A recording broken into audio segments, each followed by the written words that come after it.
Hello and welcome back to another episode of We Bought a Mic, a podcast about Terminator 2, Judgment Day. Terminator 2, Terminator 2, Dickwad. A podcast about silver goo. We bought a mic. We bought a mic. Okay, that was good. Terminator 2. Terminator 2. Yeah. Do you think that they had like a basketball like version of the score where then they were just like, hey, what if we don't include the singing along with this? Sarah Connor does pull-ups. She's gonna get very buff.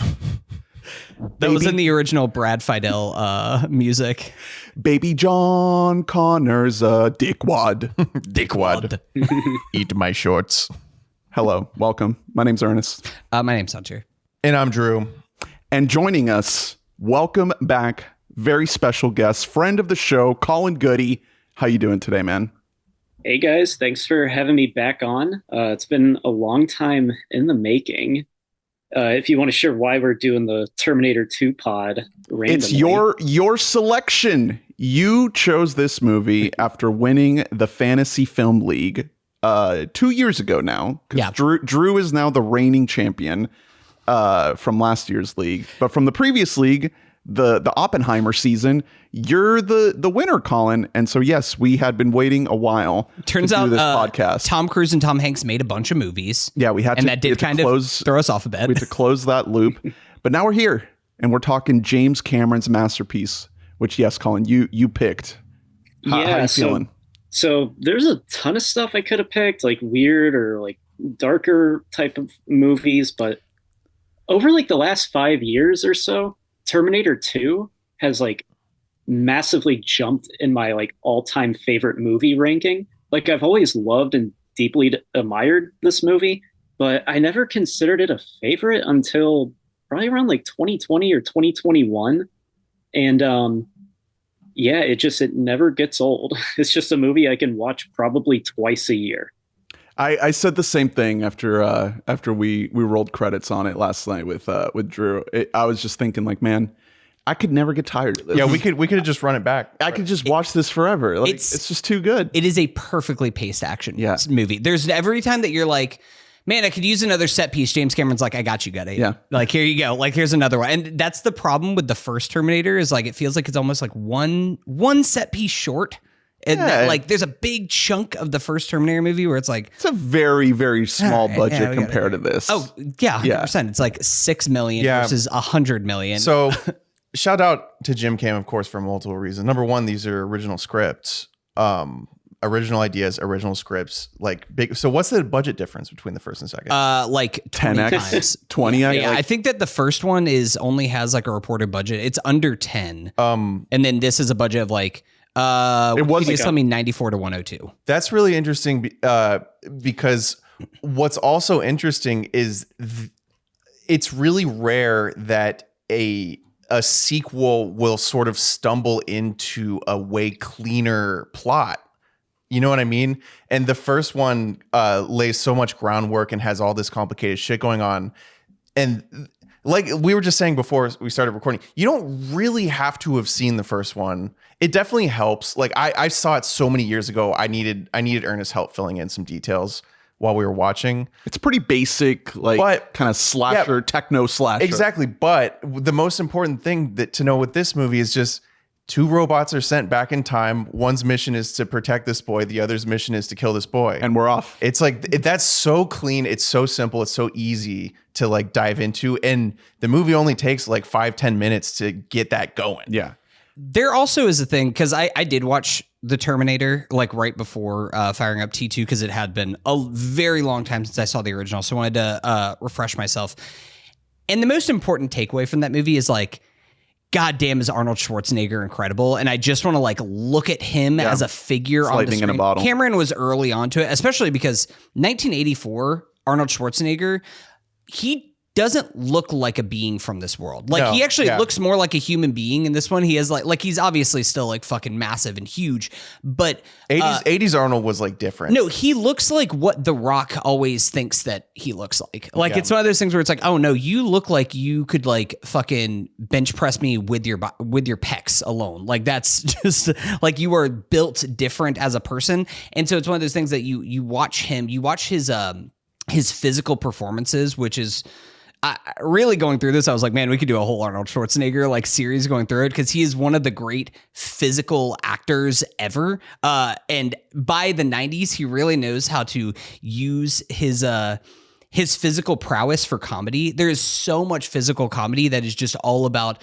the way that Arnold will say a certain thing or the way that Arnold will act a certain way. And I mean, he makes all the movies with Danny DeVito and other things. Like he knows how to use this is before it gets like overcooked. Yeah. I think that it peaks really with Commando of knowing like Arnold in on the joke of himself. But this is kind of the perfect blend of like, I am a little bit of a superhero, but there's also something not human there's something unattainable about me in a way that's different from like I look at action hero Bruce Willis. Yeah. Collin, I wanted to ask you something right up top. Like you mentioned this is one of your all-time favorites, but do you think that this might be the greatest American action film of all time? Is this in the conversation? Like, do you have a take on that sort of like all-time status of this movie? So for me, it transcends just greatest action. It's just one of my favorites. But if this isn't in the conversation of greatest action movie of all time, then there's a serious issue there. Like that's just like, no, it's got to be included. I think what it does for me is that, of course, it has these amazing action set pieces, the sci-fi storytelling, Linda Hamilton and Arnold coming back, but I think what it does for me is the way James Cameron is able to kind of get across these like massive revelations to the characters is so well done. Like it's such efficient storytelling. Like we're not spending like half of the movie with Sarah Connor being like, oh, I still don't trust him. I think he's secretly evil. Or Miles Dyson being like, oh, these people are crazy. It's like, no, everyone is on board. Everyone's on the same page. There's nothing confusing about it. Mm-hmm. I mean, for me, I think it's thinking about the influence of the film. Like I couldn't help but think about Mad Max. There would be no ambulance. Right. Yeah. There would be no ambulance. Yeah, exactly. I mean, for real, like the entire last 30 years of action filmmaking, you can trace back to this film. You're right about Fury Road. Keep talking about Fury Road. T2 also started ACAB. No, but talk about Fury Road. Well, even you could argue like bigger landmarks like The Matrix. The Matrix is much more seismic, but when you contextualize it, kind of what you were talking about with Arnold and maybe the flavor of James Cameron in there too, the wider ripple effects of this movie, I think, are a little bit more consequential than The Matrix. I mean, that's kind of like a tough thing to argue because that's hard. The Matrix is a big fucking deal. They're influential in different ways. My point is that like the Wachowskis, as visionary as they were with that movie, they didn't end up ever really like matching the success and the thematic like vision of that movie ever again. Cameron would go on to do Titanic and Avatar, which people have their qualms with, obviously, but to me that shows you how the wider reach of the creative people behind this movie, it was something that like is incredibly rare up until this point, that you don't have. There is no one that you could say it had the exact same career as James Cameron or the exact same career as Arnold Schwarzenegger.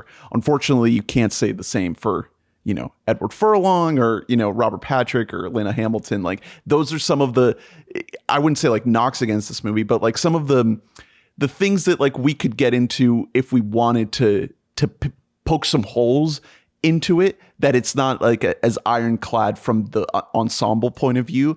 But the big achievement, I think, is that James Cameron has this idea with the original movie that gets elevated in this sequel that becomes this force propulsion of action set piece delivery. That's like the biggest priority of this movie. That, yeah, maybe it doesn't have the groundbreaking, like, seismic hit of something like The Matrix, but at its core, it's giving you something that nobody else except James Cameron could do, especially at this time, especially the sort of the blank check nature of the movie, where you get a scene like the nuke going on, where that's the point where you could point at the movie and be like, oh my God, nobody told James Cameron no here. Like, or they tried and they failed. But then you see a skeleton gripping onto a chain link fence and you're like, that's fucking cinema right there, baby. You know, someone in some boardroom was like, James, you can't make the kids. You can't incinerate the kids. You can't nuke children, James.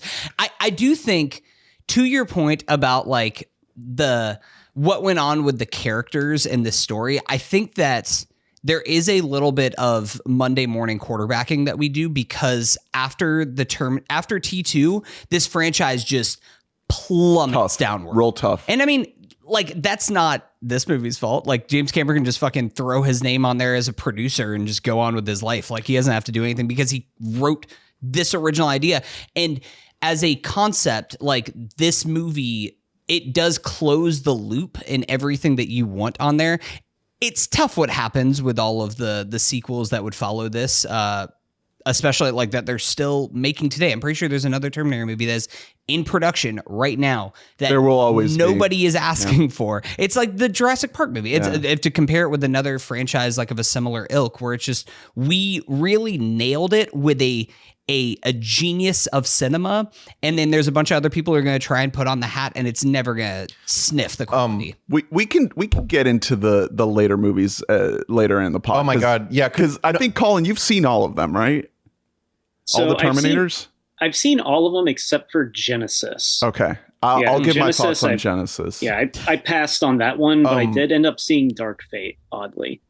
So I'm excited to talk about those because Ernest was telling me about them last night, and even quick synopsis wise, I was like, stop. I don't. Yeah. I'm upset just hearing about what they're about because this movie is such an end. Anyway, well, really quick though, because we got into the Jim cam of it, and we'll talk plenty more about him.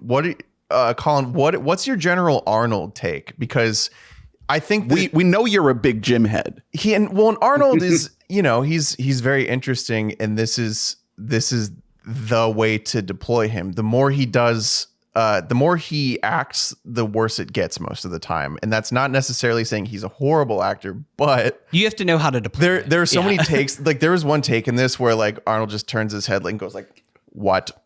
And I was like, man, they nailed it. Jim knew exactly how to use that guy.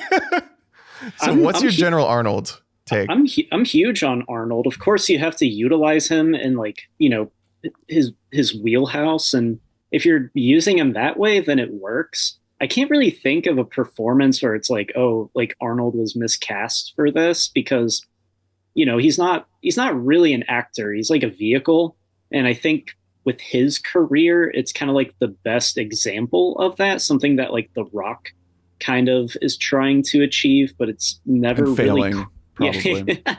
Yeah, just complete failure there. But no, I've always liked Arnold. It's kind of sad that he's not really in movies anymore, because now we can look back on like the Arnold action movie and being like, oh, how come we're not getting more of this? And it's because, he was the movie. He was the vehicle. Yeah. And we also, even before this movie had come out, a new generation, a new archetype of action hero had been ushered in, which was the Bruce Willis, even Mel Gibson, like a more relatable guy.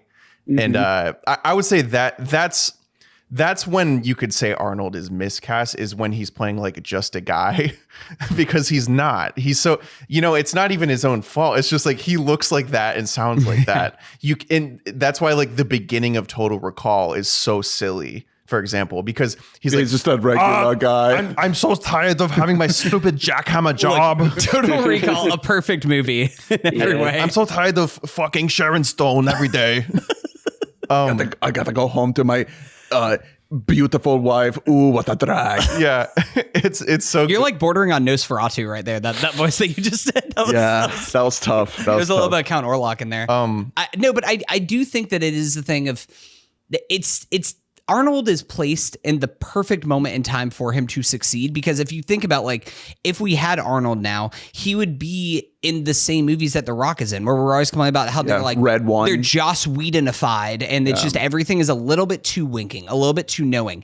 And the joke about this is that Arnold is really never in on the joke, or except for like whenever he's like, ha ha, I make a laugh. Like that's the level of what he's doing. Like, but it's not actually him like comprehending or like trying to make like this like whoops, here I go saving the world again, like that whole gimmick, that whole shtick that we get sick of. Look at something like Skyscraper, for example. Could Arnold have done a version of Skyscraper in like an 80s? Yeah, and it would have probably been dramatically better than what we got now. I mean, the bar is at a 0, so I feel like True Lies is maybe the closest analog to something but again, like that. It's working with Cameron, and Cameron at this point, that's his third movie with him. He knows how to deploy Arnold in the most effective way. What was the last like true Arnold action movie? I mean, if you don't count Dark Fate, like he was in Dark Fate. Isn't he in all those Expendable movies? Yeah. Sixth Day. From like it's from like the 90s.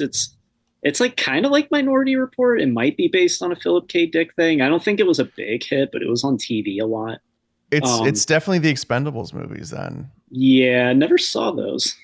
What's Aftermath?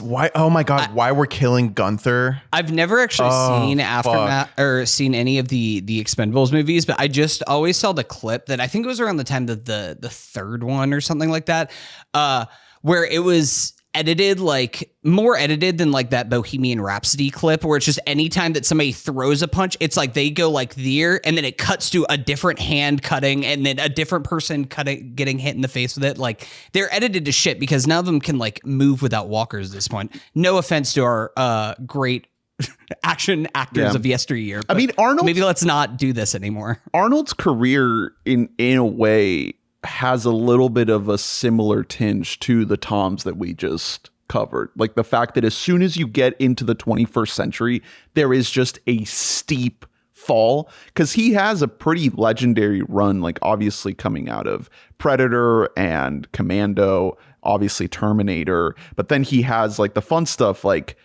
Kindergarten Cop, Jingle All the Way, Junior, and Last Action Hero. Those are all in the 90s. Batman and Robin, which is very like publicly maligned movie, now is kind of being reclaimed a little bit. We don't have to reclaim it. It's okay. But that's 97. And then, Terminator 3 is 2003.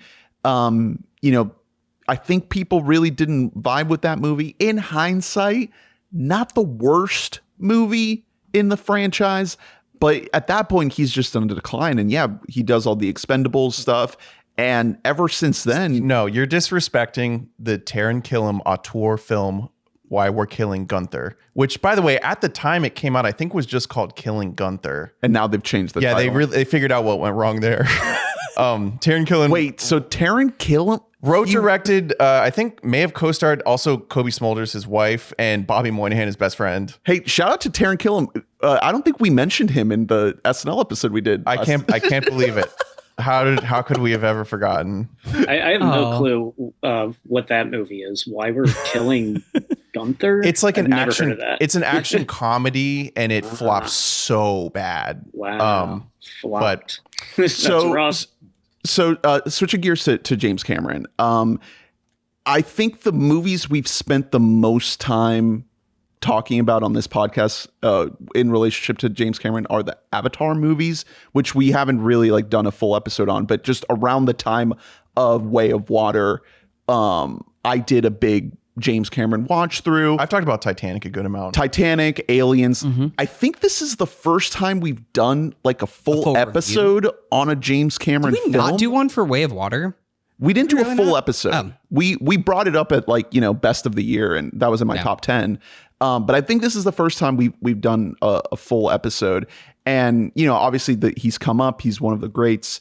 But I think it's really interesting to look at his career in terms of like the lead up to Terminator 2, because now we're seeing him in the year 2025 as this like kind of hovering over cinema guy. He's saving movies. Not even saving movies, movie but like theaters. Nothing applies to him. Yeah. Like he can do whatever he wants. He can make whatever weird choices, and like nothing will ever pierce his armor. And obviously there's a lot of additional stuff there in terms of whether or not you like the Avatar movies and whether or not you like him being in a submarine all the time. Whether or not you like him being Canadian, 51st State, all of that. But I think if you rewind to 1992 to 1991 to the lead up to Terminator 2, you have a guy who comes out of the gate with the Terminator, right? A movie that hit in a big way. It comes out the gate with Piranha 2, The Spawning. Is that even out of the gate? I feel like that was more of like him trying to put his foot in the door of like making movies. Exactly. No, that's him getting a paycheck because he's a new guy in Hollywood and needs to get money. It's the Terminator is his coming out party, and then he has the very famous meeting with Fox where he writes Alien on the whiteboard and then does a money sign afterwards, and then you have Aliens, and he's off. Which Aliens fucking rocks. Incredible movie. One of my favorites. Yeah. And then the Abyss. He's so cool. That's literally the coolest thing any guy has ever done in history. So that's what I was going to ask, because I figured that I knew where you stood, because we have the Terminator, Aliens, The Abyss, and then T2. You are Aliens over T2. Aliens is your A1, right? Or is it? Because for me, it's Terminator 2, man. After watching this, like I maybe it's my own like Alien 1 bias coming out against Aliens, but I think that there's something about T2, and it has the luxury of being a little bit more mature just based on the time frame that it came out, but it doesn't feel as stuck in 80s action movies as even something like Aliens, which it's like the best the 80s action can get to. That mother alien puppet is like some of the best. It's shit incredible. Ever. Yeah, no, it's sick. But like 1991, we had at this point like had kind of perfected a lot of like, here's the right amount of charm to have while also the right amount of explosions and the grand scale of everything. We are able to like get CGI to a better place where we can actually use stuff. And I mean, we'll talk about the special effects as we get into this movie. They're timeless. I actually have unbelievable. I have T2 number 1 on the Letterboxd list. Updated a year ago, and then Titanic, and then Aliens. What about you, Colin? We know this, but maybe the audience doesn't know if this is the first time listening to a Colin episode. Give us your James Cameron thoughts. He's one of your guys. Yeah, he is. I have it pulled up right here. I'm just going to go through all 8 of the entries. I think this is so number 8, James Cameron for me. I feel like this is going to get me in a lot of trouble, but The Abyss. No, the worst James Cameron movie. Worse than Piranha 2. I've never seen Piranha 2, and I like The Abyss. It's not like, oh, this is like a 1-star movie.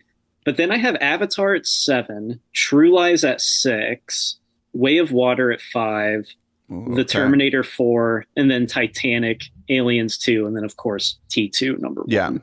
Those 3, I feel like any combination of T2, Aliens, Titanic is like, that's the top 3. Indisputably. But yeah, I feel like we'll talk a lot more about Jim as we go on. I think one of my favorite little tidbits about him is that he used to be a truck driver before he was a director, and that's how he came up with all the ideas for his movies.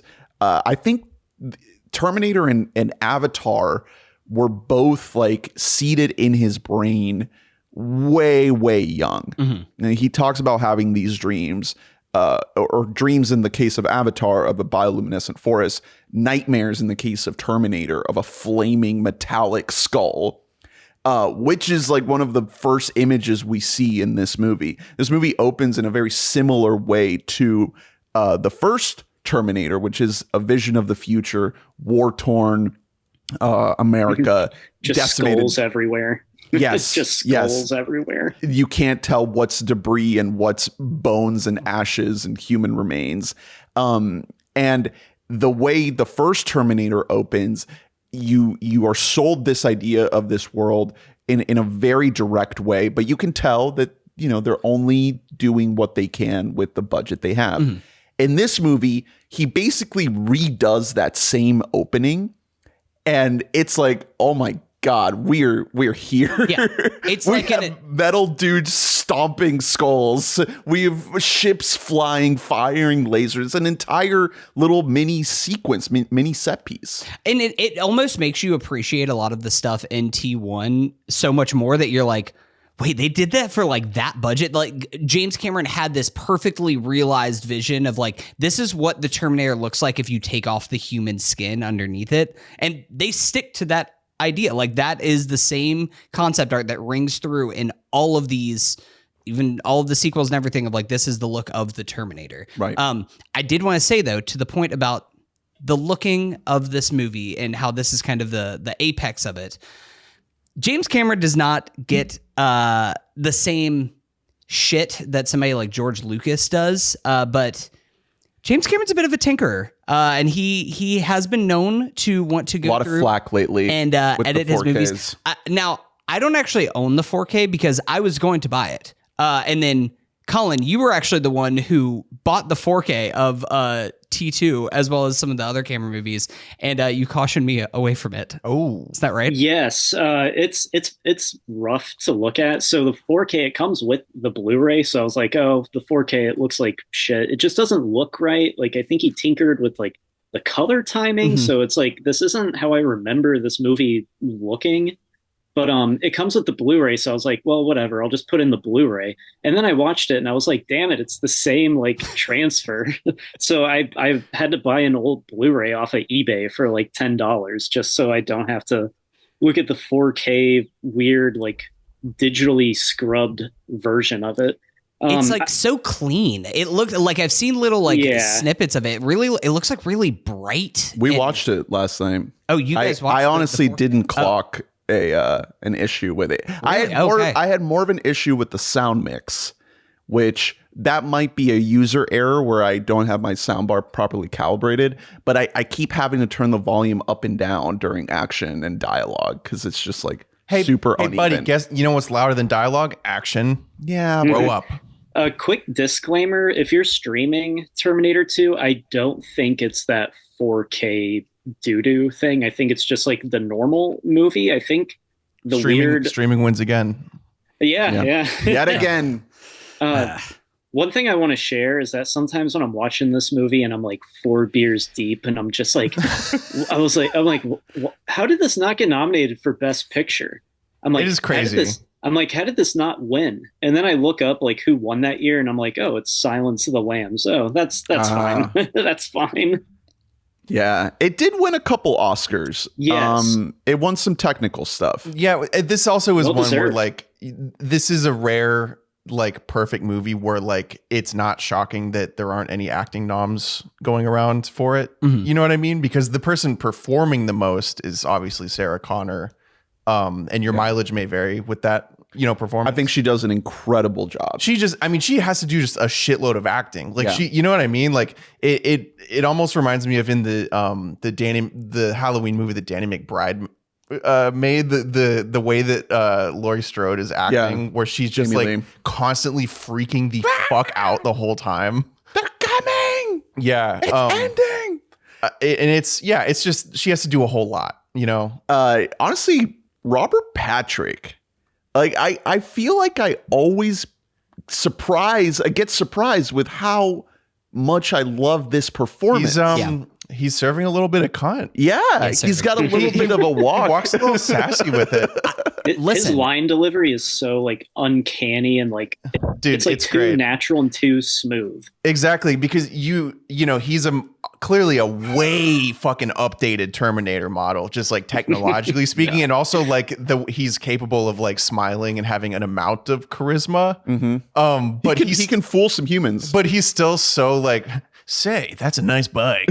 No one would ever tell that guy's made of liquid metal. Like no I one don't could look at him and possibly say, "Oh, detect that." Yeah, no, he's definitely made of goo. Well, like also that guy, it's also the fact that he like spawns in as a cop. You know what I mean? Is that's very smart. Did this movie invent ACAB? A little bit. Listen, I see this and I'm like, well, I don't trust the fucking cops that are pulling me over then. What if he's also made of goo? Such a scary idea for a villain. He is so powerful. It's like he truly OP. is. He's and the movie bit, and like especially getting toward the end, but the movie really like, you know, it takes its time to show you how unstoppable he is. Like he doesn't fucking die. He just keeps coming at them. And Arnold is very, very like strong and capable, but even he is just like, my God. Well, He's still a physical being. Like he doesn't just like, he's not a shapeshifter. So much of this movie is them like shooting the T-1000 in the face. Like over and over and over, and it just won't go down. And it's not, I think it works so great because he's also weirdly not too powerful so as to break the movie. Like it's not like a Thanos situation because he is at the end of the day bound to, like, he can't move quicker than a human can. Yeah. I think that would be the thing that would break him if he could also like fucking fly. Well, I do have a question because he does at one point become the ground. Okay, so that's my next point. So then could he just like become the ground, like slither around wherever? Yeah, I don't know. Why doesn't he just turn into goo and just like start like like slithering and speeding at like 50 miles per hour? Yeah, he can like what's stopping him from doing that. If he can like clip under the map this whole movie, like he should just be running underneath everything. But I think my guess would be that like that's like hard for him as a liquid, depending on like what's underneath the ground. You know what I mean? Like that's probably like a pain in the ass where he's like, I'd rather just like sprint or like ride a hog. His run is so awesome. Great running. Yeah, we were saying it's like if Taron Egerton and Carry On like served cunt. Don't you see that though, Colin? A little Carry On Egerton. They look very similar. Yeah, it's like the outfit, you know, like cop, TSA, like super clean cut, in crazy uniform. jaw, crazy jaw. Definitely. He's perfect for the role. I just want to tell everyone how much I appreciate that this movie, it just has this liquid metal guy, but his arms just turn into like giant knives. Yes. And like almost like swords. Like that's just so cool. With a right angle at the end. It's like a praying mantis type thing. Every time that he uses those, it never gets old. Like it works every single time. It looks so good too. Like I can't believe how well it holds up for being a over 30-year-old movie. And like there isn't really anything that's like cornball about it. I think it's because of like how visceral it feels. And it's logical too. Like it's like, yeah, he's made of metal. What's the most effective thing you could make out of metal and use as a human is a sword, but you wouldn't make it and then separate it. It would just be a part of you. Like it all can't, you know what I mean? It all follows like a very like clean logic, even though it's so out there and otherworldly, and like executing it from an effects perspective is crazy. Especially in 91, like my God, you know, some of it looks a little goofy by today's standards, but I can't imagine watching this back then because there's plenty of stuff that, like, I would say more than half of it, watching it now, you're like, damn, that rocks. Yeah. You know, go ahead, Colin. Oh, Cameron, like not just water, but like liquid metal. He's just he's into liquids. He understands liquid. He loves goo, man. What can you say? He loves liquid as a thing. I did want to mention, because I did watch this on the untarnished Blu-ray. That was how I engaged with this movie. The way that this movie opens before the credits roll is the THX logo, but it comes out as like a metal goo, and then reforms into the THX as the boom forms. It was really fucking cool, and I was like, man, I bet the 4K doesn't fucking do this. Like, no, it doesn't do that. See, it doesn't have metal goo. I'm gonna burn it. Yeah.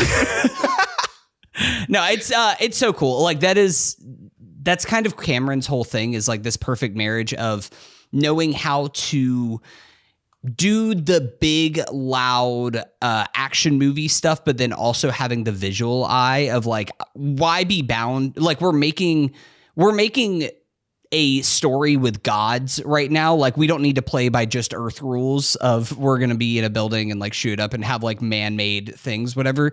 We can just be boundless. Yeah, with all of our ideas. But also very crucially, like you said, it starts with this like vast future world. And you know, at the time, I don't think that we were quite there to render that entire world for the entire movie. But we were spending this movie with that tech, but on a very, very real, like grimy LA. So he's not biting off more than he can chew. Right. Any other director, that would absolutely be more than they could chew. I was like, it's ask, still a ton to have to render and like conceptualize and direct. But it all works together really, really well. So to be honest, I think that I might have seen some of Salvation. I don't really remember it all. I don't think I've seen any other Terminator sequels. So is that one of the problems that happens with these later Terminator movies, is that it's entirely set in this neo future where it's... Oh, that's not the problem. No. Oh. Yeah, So- Salvation's the only one that does that. Yeah, the Salvation. other two are still the time travel nonsense that T2 wrapped up. So I'll just do this now, and then we can get back to T2. So because the first question I asked after we watched it was like, so in T3 are they just like, actually it didn't work? Wait, there was another arm. That sucks, bro. like They're like Judgment Day is inevitable or something like that. Like it can never be stopped. well, the And it's whole like, I'm plot. pretty sure they did at the end of T2. Yeah, they literally did. The whole plot of this movie is that Judgment Day is supposed to happen in 1997, and this movie takes place like, 5-ish years before that. Yeah. Right. So they're trying to prevent something that's already like a few years in the future. So in the third one, I guess we blow past 1997. We're now in like 2003. I think it's supposed to take place in around the time the movie comes out. And now John Connor is a young man, a young adult with Not played by Furlong. Not played by Furlong, no. And the girl from Homeland is his girlfriend. Okay. Claire Danes. Claire Danes, yes. And Arnold is back again as the Terminator, again protecting John Connor. And now running for governor actively. yes, that's the other thing. This is during the campaign. Yeah. So the movie is very much an extension of that. He's like, there is a solution for both sides. Yeah, he is. He is trying really hard to like inflate his status in this film. He is not blending into like James Cameron. Oh, it's not even a James Cameron film at this point. It's some other guy. I don't even know his name. It's Jonathan Mostow. Yeah. So it's more of like on. How The Rock would treat it. Exactly. Where he's like, I'm untouchable. I'm the guy. I am a brand. Yeah. I'm Arnold the brand, and this film is an extension of Arnold the brand.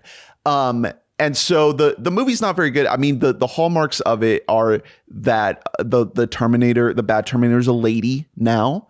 And as soon as she enters into the past, she gets big boobies. So the Terminator can inflate her breasts. So that's like the where we most were at. memorable part of the entire movie is that. Like, I was about to bust out and just be like, she can adjust her boobs, but Ernest was already like diligently like explaining it. Like, it's important to the movie. It's like you're scene, saying, it's the thing. It's the most memorable part. The movie, like, in comparison to what comes later, I don't think is that bad, especially because the end of the movie, spoilers for Terminator 3 Rise of the Machines, they don't stop the apocalypse.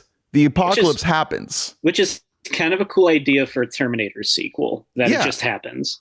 They don't thwart it this time. Exactly. The mission this time is just to make sure that John Connor survives. It's doomed from the start. You could just show me the year it comes out compared to T2, and I'd be like, okay, so it sucks then. Yeah. Like that doesn't happen. A sequel that many years later is not good. And Well, then, except for this came out 7 years later, but it's the same person behind it. Yeah, and it's The just handoff is never with more resources. and then you get Salvation, which is the Christian Bale as John Connor in the middle of the full-on war against the machines.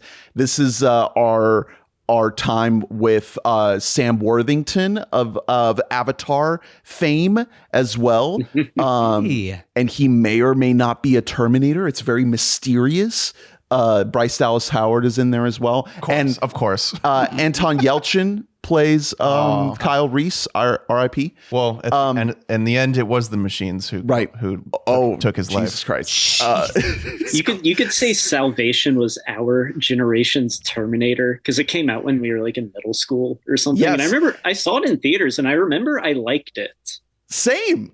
Yeah, I remember I liked it, but well, and you were probably the rare kid who like had seen the other Terminators. Hey, You know what I was like 13, 14. If I went to the movies and there was like a giant robot like blowing You stuff liked up, it, like yeah. like I was satisfied. Mhm. That was me But coming it's- out of Transformers 2. Ooh, It's like this movie's a masterpiece. Yeah, you're like, maybe we don't need writers. Salvation. It's directed by that weird guy McG. Yeah, McG. Who I think he was like kind of like a hot and upcoming like Snydery Zack Snyder type of guy, and it just didn't really pan out. McG. No, not at all. I mean, Yeah. the movie is really bad. I also remember liking it when it came out. I think I was Sam Worthington pilled because of Avatar. I think I was like, dude, this guy is Jake Sully. Like, he's not He going to can do be it all. bad in a movie. And also the movie's not going to be bad because Jake Sully's in the movie. Okay. Commons in it. Yeah. Colin's in it. That's awesome. Yeah. The movie sucks. Does he do does he do a poem about like saving the world? Yeah. The revisiting it during I did like a full Terminator watch through during the pandemic, and that one was really tough because it's just painfully boring. It's just really, really fucking boring, and it looks like shit. The whole movie's like gray. Yeah. Well, There's just no personality. So And that was the movie where Christian Bale has his famous freak out on set of Terminator Salvation, where he was like, "What don't you fucking understand?" And then they remixed it. Oh, good for you. And how was it? Remember the remake? Yeah, that was a you guys big, don't remember this? That was a big Oh, no, I 2009 remember this. moment. I would not want to piss him off. You know? Hey, maybe he was right. Maybe the crew or whoever was like slacking, and he just like couldn't believe it, and it really set him off. What if he was yelling like at McG? By the He's way, like, you made We Are Marshall, and now you put out this shit. hey, and by the way, how dare you say that things never happened for him? He produced Tall Girl and Tall Girl 2. McG? Thank God. He's God. doing really well, and he has not expanded upon his name. I think he It's directed still a just Netflix that. movie called The Babysitter that was some sort Yeah, of The horror Babysitter. comedy Yeah, I mean, that Tall I Girl- think some people kind of enjoyed. Tall Horror Girl's fans, you Netflix, could right? say. If you're gonna It is. if you're gonna go like single name like that as like a movie director, you better be really good at directing. I know. Yeah, there's such a higher bar because then if you make can't it, ma- you can't get make- extra credit. And you for just having can't make McG movies in like We Are Marshall. Is that his real name, McG? Is he just like, yo, I'm a McG? Yeah, his legal name is like that's McG. what he goes by. Like on IMDb, it's just MCG McG. Just Joseph McKinty Nickel. Just Oh, okay, Joseph. Sure, McG. just go We'll by call you McG. Joey McGinty. Joey McG. So McG. after Salvation, we get Genesis, which Moo has a lot of opinions about. Colin, you said you hadn't seen Genesis, right? So I remember when the trailer came out and I was like, dude, Arnold's back. Oh, this is going to be sick. And then like the movie came out and everyone was like, it's actual shit. Yeah. And I was It's like, oh, dog okay, shit. I'm not seeing it. I'm not seeing a Terminator if like the consensus is that it's like actually awful. But like a year or two ago, I was like, you know what? I watched Dark Fate. I might as well watch this one. I think I like got in like 20 minutes and I was like, I am dipped good. out. I'm not even sticking around just to like rate this on Letterboxd. Like it was pretty painful. So I took the hit because I think I was in the same boat as you. Like when it came out, it was like 2015. Just reviews were terrible. Totally didn't check it out. But then I was doing the full rewatch and I was like, all right, we're doing it. We're watching Genesis. I know it sucks. So the plot of Terminator Genesis is, what if another Terminator went back to the time of the original Terminator movie. So we're just going to do the first Terminator movie again, but we're going to layer another timeline on top of it. So now there's two Arnolds happening at the same time. But like one of them just looks really fucking old. Yeah. Oh. Yeah. And this time, Sarah Connor is played by Emilia Clarke, Daenerys Targaryen of Game of Thrones fame. Joel Edgerton. No Linda Hamilton. Not at all. Joel Edgerton is John Connor, and Jai Courtney is Kyle Reese. Damn, remember Jai Courtney? Yeah, dude. The movie is absolute dog shit. It is a failure in almost every single way. They decide to make John Connor a Terminator for some reason, and it like doesn't make any sense. It's really stupid. It feels like they're just like, what? It feels like the writers are just throwing their hands up and just being like, fuck it. Do you know people John like Connor's a Terminator? There's more Terminators now. Everyone's a fucking Terminator. What if John was actually Goode the entire time in Terminator 2? Exactly. And it's really weird because he's like, oh, you're my mom, but we're the same age. And like, I don't know. It's really stupid. But the craziest part is that Matt Smith plays Skynet. So he is Skynet's just like a guy? Yeah. It's just like, hi, my name's Mr. Skynet. It's like the Eric Andre character that has like the computer, computer hands. Yes, it's exactly like that. Actually, I think his name is Genesis. I keep forgetting exactly what it is, but basically, Skynet's my father. Please call me Genesis. I think Genesis is Skynet, but like they're changing the name of it because now it's in an iPad. Now it's like, what if Skynet was an app on your iPad? That's what happens in the movie. I'm not making this up. And there's a big countdown to like the launch of Genesis. Like everyone's gonna get Genesis on their phones, and we're all counting down to it. I feel like we should be able, like after like the fifth movie, America should be able to vote on like, do we want to see any more of this? Like, no, we're all good, right? Okay, no, we're just gonna kill this thing. Vote yes on more Terminator. Well, they did Dark Fate after that, which I think is the best one since T2. Sure. And then they've also done an animated show, which I think people like as well. So there is a way to do it right. But I think the big takeaway here is that they made a perfect film with T2, a 10 out of 10. And they keep going back over and over. And it just doesn't hit as well and as perfectly as this movie. So let's get into plot of this movie, because that, speaking of like how expansive and how many ideas are packed into this movie, it only works because of how simply it's all laid out, like how straightforward it is. And that plays into like, we open up in this like future world. It looks like, oh shit, are we about to like dive into like some heavy, lore shit? We have some, I think it's delivered by VO from Sarah. Is that right? Yes. Yeah. Where you learn just enough. You get kind of recapping the first movie. You get a refresher on the first one. You see, future John. And then you're just like, yeah. So now two Terminators are being sent back. You're not told which is which. By the way, that future John, he does a great job. He has zero lines. One shot. They're just zooming into his face. And he has a crazy scar on his face. What's your nitpick? We're gonna learn about the scar. It's not Christian Bale. I don't think they should have showed his actual face, just like a dark silhouette. Okay. Because then when you see his face, it's like, oh, John Connor ages into that different actor. I think just like a silhouette, and maybe you see like a shining like eye or something. I don't know. I mean, that's almost it's a thing where it's just like, I thought it was like we see the scar. I'm expecting this kid's gonna get like fucked up. He's gonna get like sliced in the face at some point in this. When's he gonna get that scar? I understand. I want to know how he got those scars. I understand the choice because you kind of get the feeling from just that one moment that it is just a guy.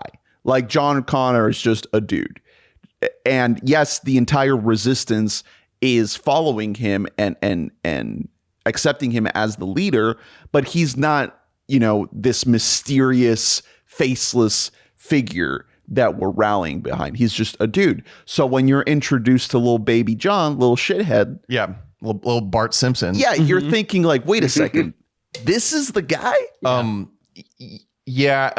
get what you're saying though. Collin, because also, I mean, you know, I'm sure Furlong wishes that poor Furlong. Oh, I'm a huge Furlong fan. By I was the way. gonna say, what has he even done? Rocks, man, in this movie. I mean, I'm all in on him. not a shitload since then, but I'm a huge Furlong fan, and I'm glad he's doing okay now. He's totally like washed, but I'm pretty sure he's like sober. Listen, he was in a movie last year called Unspeakable: Beyond the Wall of Sleep. nope. He was in another movie. Nope. I was in 2 other movies the year before called The Forest Hills and Heart of a Champion. So These aren't real movies. So yeah, we open up once we flash back on young John, who's like a little rascal. Yeah. he's like living in a foster home. him and his even trashier friend with a mullet. The dad's like smoking in the living room. Yeah, he lives in a foster home. He tells his wife to move out of the way because he's watching TV. It's awesome. Yeah, clearly like shitty situation. They clearly hate this little fucker because he's a rascal. He's riding his little motorbike around. They're riding around. You get a sense that they're like epic. They like steal from an ATM, and it's really epic. He's got that little device where it's just like, yeah, you actually just like take a card and just put it up to it, and it like tells you what the pin is. It's cool. I like it. It's just cool. It's cool world building, and again, it simplifies. It's like, okay, you don't have to get ready to like, you know, we're not going to dive right into all the heavy shit. We're going to meet the kid, and then we're gonna get Arnold, and Ernie really drove this home for me while we were watching, because I've kind of only ever seen T2 from the lens of knowing that Arnold is the good guy, but like there's no hint that he's going to be the good guy until the moment that the two Terminators converge in the back hallways of the mall on the kid. Mm-hmm. And John sees Arnold and is scared shitless, and he says, "Get down." Get down. And so for the crowd back then, like, my God, that must have been insane. Yeah. Like, actually, well, because neither of them, if anything, like you see Arnold, whenever he comes back, he does more violence that you actually see on screen. Yeah, no, and now watching it, it's like, oh well, he never actually kills anybody. He just hurts them. Yeah, absolutely. And again, kind of like, especially back then, I'm sure audiences were just trained to kind of think that like a cop is like the good one. Mm-hmm. And they very smart. Yeah, and he goes to like the foster parents' door, and he's like, "I'm looking for John Connor." And they're like, "Oh, there was another big freak who was just here." And he's like, "I wouldn't worry about that guy." Can I keep this photo of your foster son? They're like, "Yeah, whatever." So Edward Furlong as John Connor, just perfectly casted. It's not like an all-time like child performance, but like Macaulay Culkin couldn't have done that role. Like you believe that he's like a cool kid. Like he's a cool kid, and like he gets into some trouble, but you know deep down he's actually like a good kid. Colin, would you have hung out with little John at the arcade? Up in, middle school? Definitely. I would have been the ginger kid. You would have just rode on the back of his bike. Ginger kid. Yeah. I think that I wanted more of that kid. Having him be. Why couldn't he have been stabbed by the T-1000? Yeah, hey, I hope he's okay. Come on, man, that kid. Deleted scene. He just got killed by stabbed in the mullet. We don't see it. He actually like at one point his hand turns into sword, and he like stabs her like 15 children in like one blow. No, I think that John being a little shit, having Sarah just be like classified as a schizoid and just in like a mental ward. And honestly, like you get why she's not doing herself any favors in that ward. Like really cool choices though to have in like a early 90s action movie where it's like, we're not going to introduce, these aren't like pearly white heroes that we are seeing right here. Like this is a little bit grimier. There is a little bit of some dirt. It's an R-rated movie. Yeah, it's hard R and at a lot of points. There's so many aspects of this movie that I feel like you just could not do today. Even something as simple as the marketing is not showing that Arnold is the good guy. You couldn't do that today. You would have to give it away to get people in the theater. And this movie, I think, was this the highest grossing movie of 1992? Yes, I believe so. I mean, it's not all the time. I mean, 91. You know, you've got like your of 91, yeah. You've got like your Deadpool and Wolverines, but that's a whole other thing. But it's not very common for an R-rated movie to be as massive. Oh yeah, and also to get this budget. Yeah, exactly. At the Studios time, would have said like, we'll give you $100 million, but make it PG-13 so everybody can bring their family to it. like at the time, I'm pretty sure this was the most expensive movie ever made without adjusting for inflation. Exactly. Yeah. I mean, you'd have to go back. There was that era of like Rain Man, right? Like Rain Man's an R-rated movie. Yeah. But that's an entirely different Yeah, like genre. there's like 70s R, where it's not like gore action. Exactly. Do we think people, when they saw T2 on opening weekend, when they left, were they like, that's the best movie since Rain Man? I want to meet those guys. They only come out to the theaters every the best couple movie years. I've seen in theaters since Rain Since Man. Levin Hands since down. Rain Man. I will say T2 highest domestic box office worldwide, Beauty and the Beast that year. Gotcha. Hard to beat. Again, 1991, a banger movie year. Some real all-timers in there. So it gets going so insanely fast with that. The river chase is like right away. Yeah, that's what I was gonna say. Is We're off. I did not remember how early the LA River thing happens, because that's like, I think, probably the most iconic imagery aside from T-1000 melting through the bars. Yeah. The entire LA River chase is like first act of the movie. It happens so quick. It's so fucking sick. It all rocks. It's all real. Yeah. Like it's real shit. Like trucks jumping off the fucking highway and crashing. Real Arnold- ambulance shit. Yeah. Arnold reloading a shotgun with one hand is one of the coolest things to ever get done in like an action movie ever. It looks so fucking cool. And I remember like as a kid, like I was like, I want to learn how to do that. It's like, that's not real. You don't just twirl a gun and it reloads. Yeah, but I just thought that's just what you do. Yeah, Just do you think I reloads could like that. pull that off if I learned how to ride a motorcycle? Do you think I could like do that and like On your look hog? cool? Yeah. I think you should, and just twirl a shotgun around. You got to try to get your biceps at least like maybe half the size of Arnold's. I think if you were on a hog and you shot a shotgun forward, the hog would like keep going and you would like just be sitting in the air like Wile E. Coyote. Yeah, I'd have to be like really skilled for that recoil. Yeah, he's so insanely cool, and it's a really it's kind of a fun juxtaposition because the T-1000 is like try hard, you know what I mean? Like he's like so perfectly designed to kill, and this like Arnold's like stance on the bike, like he's super laid back and like absolutely chilling through all this because he can't show emotion, but also because he has the shades on, he just seems cool. Yeah.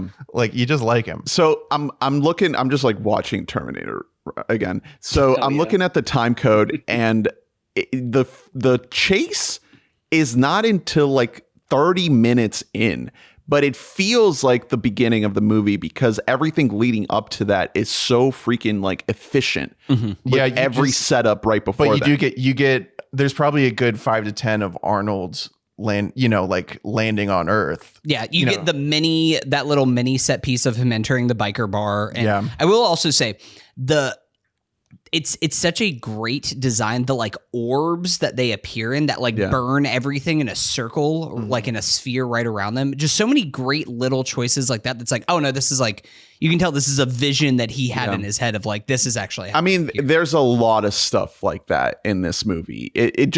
I think just the way these Terminators interact with their environment, like the creativity of how the T-1000 like kills people, the way he can like pierce through someone with his arm by just turning it into a blade, and the way that looks, the moment where he turns into the stepmom and kills the stepdad with the arm, that is amazing. It's so awesome. And it's that's a great moment in general, because it's really like, that video of when two chat GPTs realize they're talking to each other on the phone, Yeah, Arnold's on the payphone. Yeah, and they switch to different language. And so it's fake what, Sarah or John on the other end? It's fake John. Fake John talking to his fake foster mom. And then Arnold's like, your foster parents are dead. Yeah, it's that's very cool. That's highbrow comedy. Two Terminators talking on the phone as other people. It's really good. It's really, really good. I do love that whole. That's almost the thing that they could have done too much of is the shapeshifter guy becoming other people, but it's used just enough. We see him become foster mom. We see him like become the security guy later on, and then eventually actually become Sarah, like at the very, very end of the movie, but it's not used too much. We are getting into a point though, where it's like a point in the movie where Arnold as physical comedian is just like at its absolute peak. This is right after he becomes the foster, or T-1000 kills the foster mom and they're kind of on the run a little bit, is when we get the sequence of John teaching Arnold why he shouldn't kill people. Yeah. But my favorite thing is just like, not only just like the stand on one leg. Okay, cool. Awesome. Whatever. But then there's a point where John's like, what are you doing? Put the gun down. And Arnold's like, and then just puts the gun on the ground. Like he doesn't know what to do with his hands. It's great stuff. Great stuff. Jim just knows how to deploy Arnold. Mm-hmm. It's a lot of like really well calibrated. He's a machine. It's like a thing of like, you could just put that in your pocket. No, actually it's funnier if you just like set it on the ground. Like that's a better. Yeah. And Arnold's just very, very good at moving mechanically. So every time he turns his head to look at someone, like if you want that to be funny, you can make it funny. Yeah. You know what I mean? You can also make it creepy. Like, it's all about the editing and the direction there. Yeah. And then once he's fighting someone like that, that the way he moves is like just sped up and he's a super soldier. So it all works together really, really well. Yeah. You get that. You get them sort of bonding, and it's, it has like this sad tinge, but it's mostly just funny of like John needing a father figure. Yeah. And like, I mean, that's kind of what this movie is about. That's like the core emotional through line here, that he lost his father because his father was from the future. And like, as soon he hasn't as even been born yet, actually. Yeah, exactly. He was waiting for his dad to be born. and he's going to be Anton Yelchin, or Jai Courtney, one of those two. And he finds that in the Terminator. And and there's also a lot of sort of like an arc of his relationship with his mom in this, because when it begins, he's like, he thinks she's out of her mind and like sucks. Well, she's in the loony bin. Frustrated at her. Yeah. He's like, my stupid mom tried to blow up a computer factory. What a bitch. One of the She's low-key, so not cool. I hate my mom. one of the low-key like unintentional comedy moments happens a little bit later on when Sarah's having like a little bit of like internal monologue when they're in Mexico, I think, or later in the movie. I think they're just like in the. Is it Mexico? Are they in the desert? They talk about crossing the border. So I was like, did they cross the border and then they're crossing back? I couldn't really tell. But either way, when Sarah's like sitting there talking, they're like looking at John and the Terminator playing together. And he's like, it would never get drunk and hit him, or say it was too busy and didn't have time for him. And I was like, what the fuck, Sarah? Jesus, did you do that? Yeah. You projecting on the Terminator? I think she's saying that all her BFs that she had brought before, him, were like shitty they were just figures. And then she just she's like, this robot is literally a better dad than anyone who loves got a me. great ass too. And like Sarah Connor in between Terminator and Terminator 2. I've had some rocky, toxic relationships, unfortunately. Would T2 have been better if Sarah was like, have you ever loved a woman, Mr. Terminator, sir?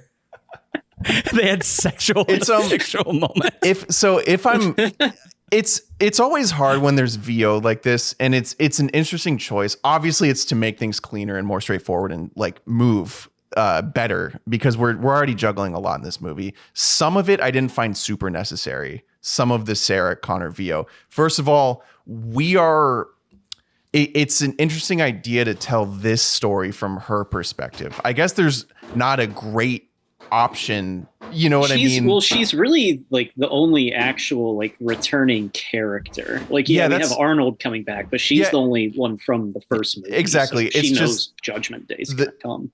I think it just sort of counts on us like being very invested in her, and like also kind of in on her from the start, even though she's like really nutso in the beginning of this movie in the mental ward. Like, should it have been Arnold's voiceover? Well, that's the thing. There's a Terminator. There's no right answer. And like some of it, like in the beginning, for example, I think that's the perfect time to use it, because like it lets you jet through the heavy shit. But like here, for example, I think there maybe could have been like a conversation between Sarah and John that like shows that John needs a father figure and likes him. So he doesn't like his father. foster parents. Yeah, I know, we but like, that. yeah, but it's just who would she be having that conversation with? This like random other guy that she like we just met 30 seconds I know. ago I'm just saying, I think you could have shown it because like obviously Sarah's over there looking, and then there could have been a conversation between Sarah and John where Sarah's like, "You really like that guy, huh?" Yeah.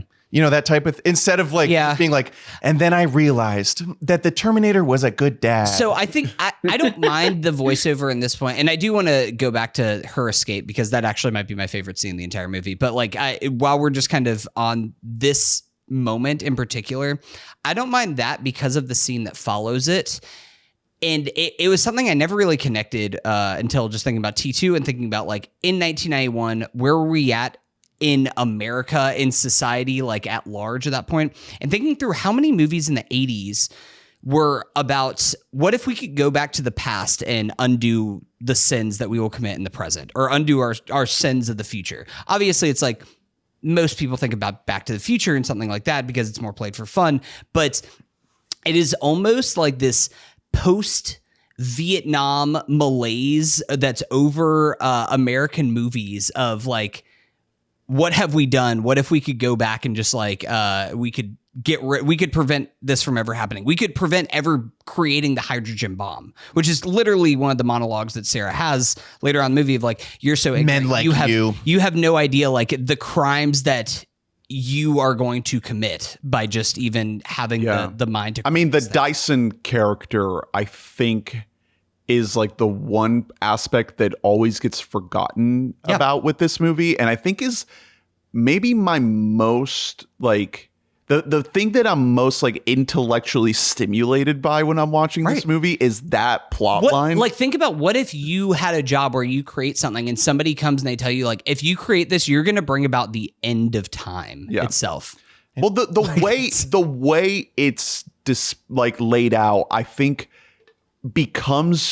is becoming much and much more like approachable in the year 2025 and beyond. Like there are things that Sarah Connor says or the characters in this movie say that's like, oh, that's like happening right now. The whole thing about Skynet, it's like a self-learning computer that like, it is going to become central to like all military and everything. It's like, oh, this is kind of scary. Yeah, when they like they say neural net in the movie, it's like, whoa, holy shit. Yeah, I am a cybernetic being. Yeah, but yeah, let's get back to her breakout scene though, because again, incredible sequence. Yeah, it's starts with the nurse licking her face, which that guy definitely fucks the inmates. You literally, I mean, the moment he does that, you're like, okay, well, he's about to die a horrible death. I can only hope.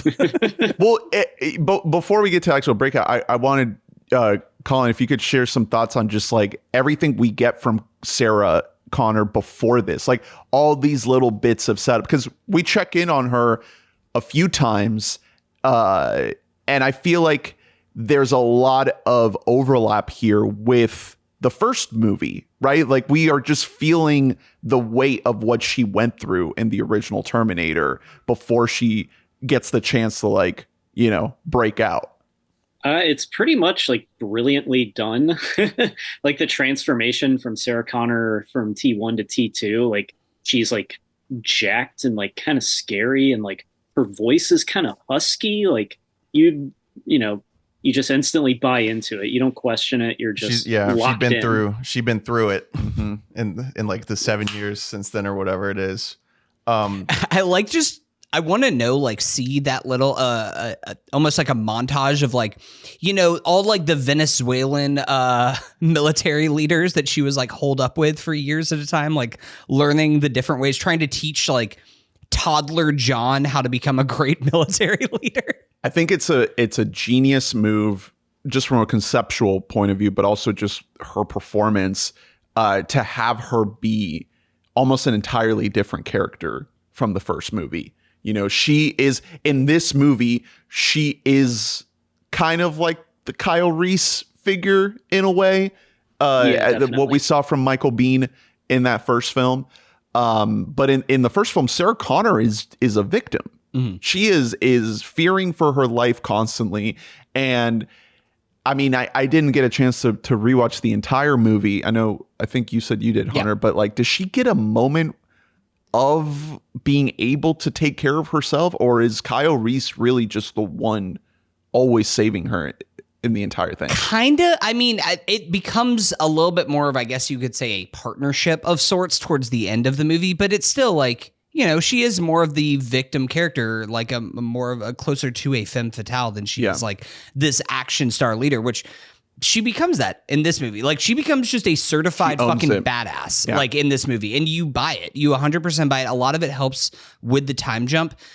I think a lot of it also helps, which we touched on at the beginning, that this movie doesn't belabor her getting hung up on, like, you look like the one who basically ruined my life. Yeah, when you tortured me. When she sees him, she is scared fucking shit. She looks like she's gonna die, and then she realizes you're protecting my son, and then that's all, like, maternal instincts kick in, where it's just like, I don't know who you were before, but I know you're a robot, and you are obviously a different robot than the one that came here before. It's just generally, like, it's just all great setup for this sequence because it's all happening at once. You know what I mean? Like, she on her own is trying to break out, and then it just happens on that same night. Everyone's converging on her, like the T-1000, Terminator, and her son. It's just all going on. So it all converges in that one moment, and it's perfect. Go ahead, Collin. Arnold walking out of the elevator. That's basically like the literal, like, worst thing that she could ever, like, imagine. It's kind of cruel, but thankfully he's a good guy this time. Well, but, he like, also looks exactly like, or almost exactly like how he did in the first one. So it's like, you know, she has changed so much. She has built herself up so much, and now this guy comes out of here like almost exactly, like, completely or almost completely unchanged. And almost like it looks kind of similar to the first time that she even sees Arnold in the first movie, where it's just this guy who's just coming out. Yeah, but it's just this guy walking towards her with a shotgun. And then you just see the, like, no, like, screen falling backwards. It's terrifying. It's very effective. Speaking of, like, that moment in the first movie, the tech noir, I love that whole sequence. It looks amazing.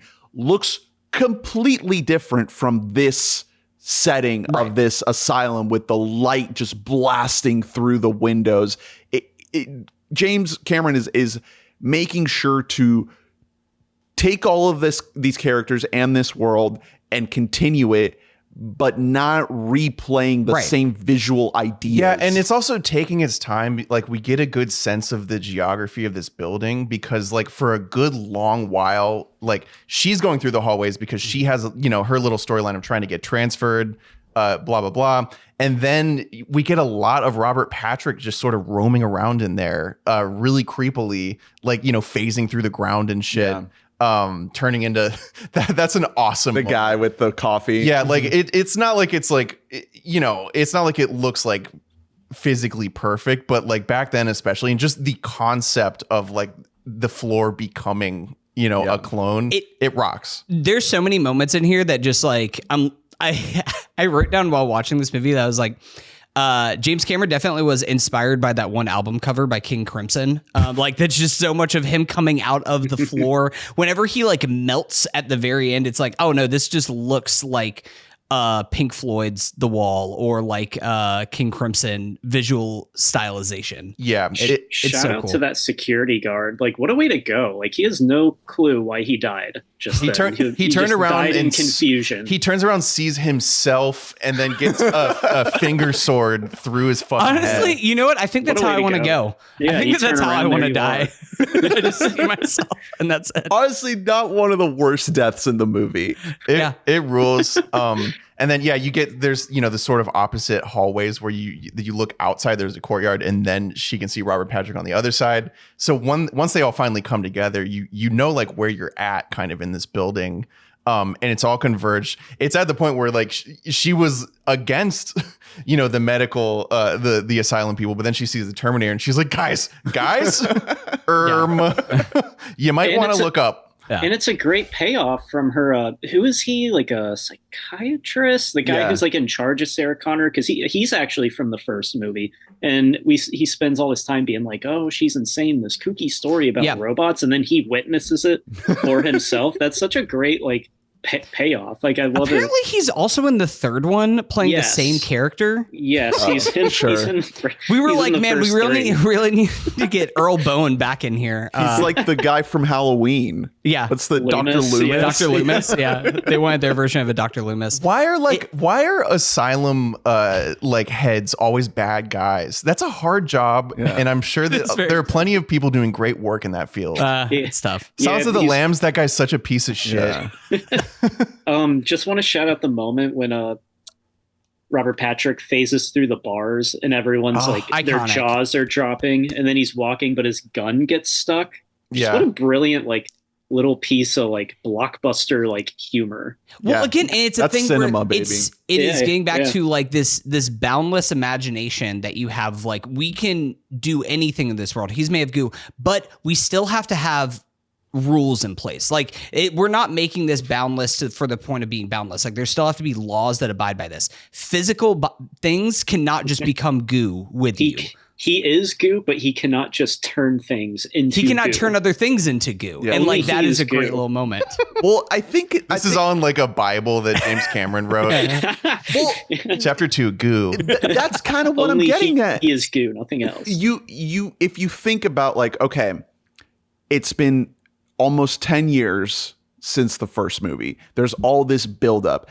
In that time, they're trying to figure out not just what the story is, but where the technology is at to be able to achieve this vision, right? So a lot of the pre-production and the buildup to this movie arriving is James Cameron trying to figure out could we pull all this off? What can I come up with, and is it going to look cool? Mm-hmm. And The Abyss is a bit of a trial run for this effect. There is a figure, a being, a water alien guy that it's sort of like a tech demo for the T-1000. And it's amazing in that movie, but it's a very, very short moment, just kind of this one scene. And then here, the T-1000 phasing through the bars, you can feel that it's this is the result of so much work, so much thought and effort. This isn't something that just happened. This isn't something that when directors talk about the magic of the cinema. Collin, we just saw Sean Baker at FSU, and he talked about this. He talked about the 10% you give up to the film gods, right? Mm-hmm. That's not what this is. That's not something that happens because of just the magic of the film gods. That's a lot of effort being put into just that one scene.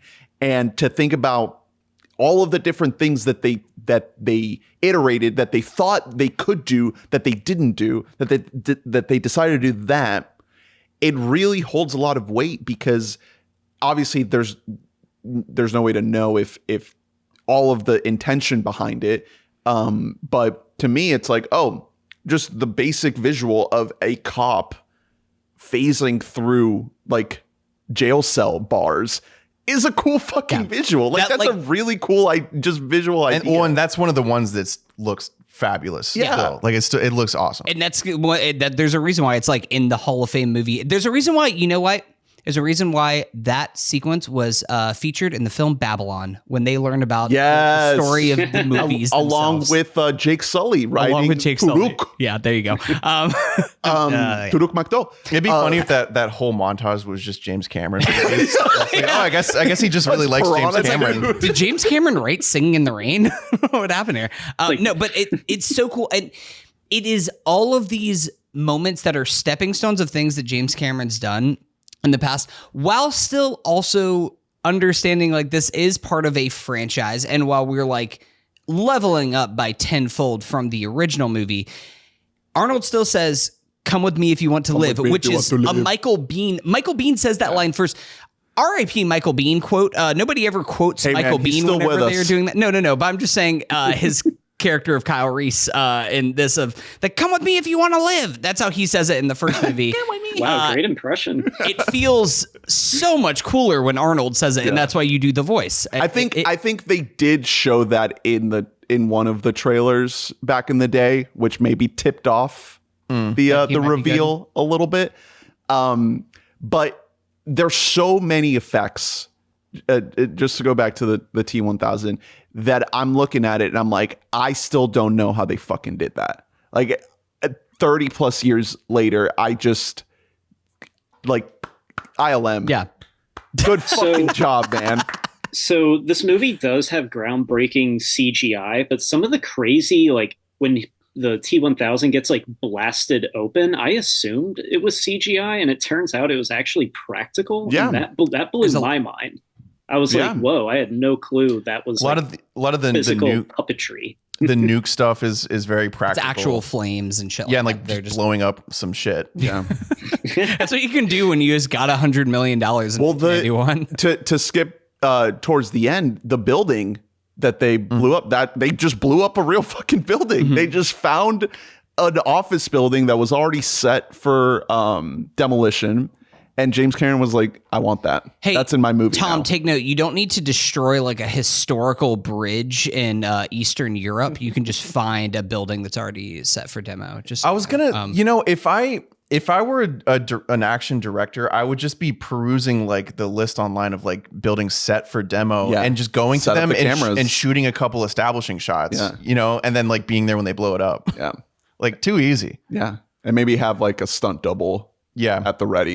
So yeah, once they they get out the asylum, we then have the shootout on the police car where they're like on their police car. There's some of the best like chase scenes. I mean, it's just like one long sequence, and it is always in every single sequence. It is so fucking hard to get away from this guy.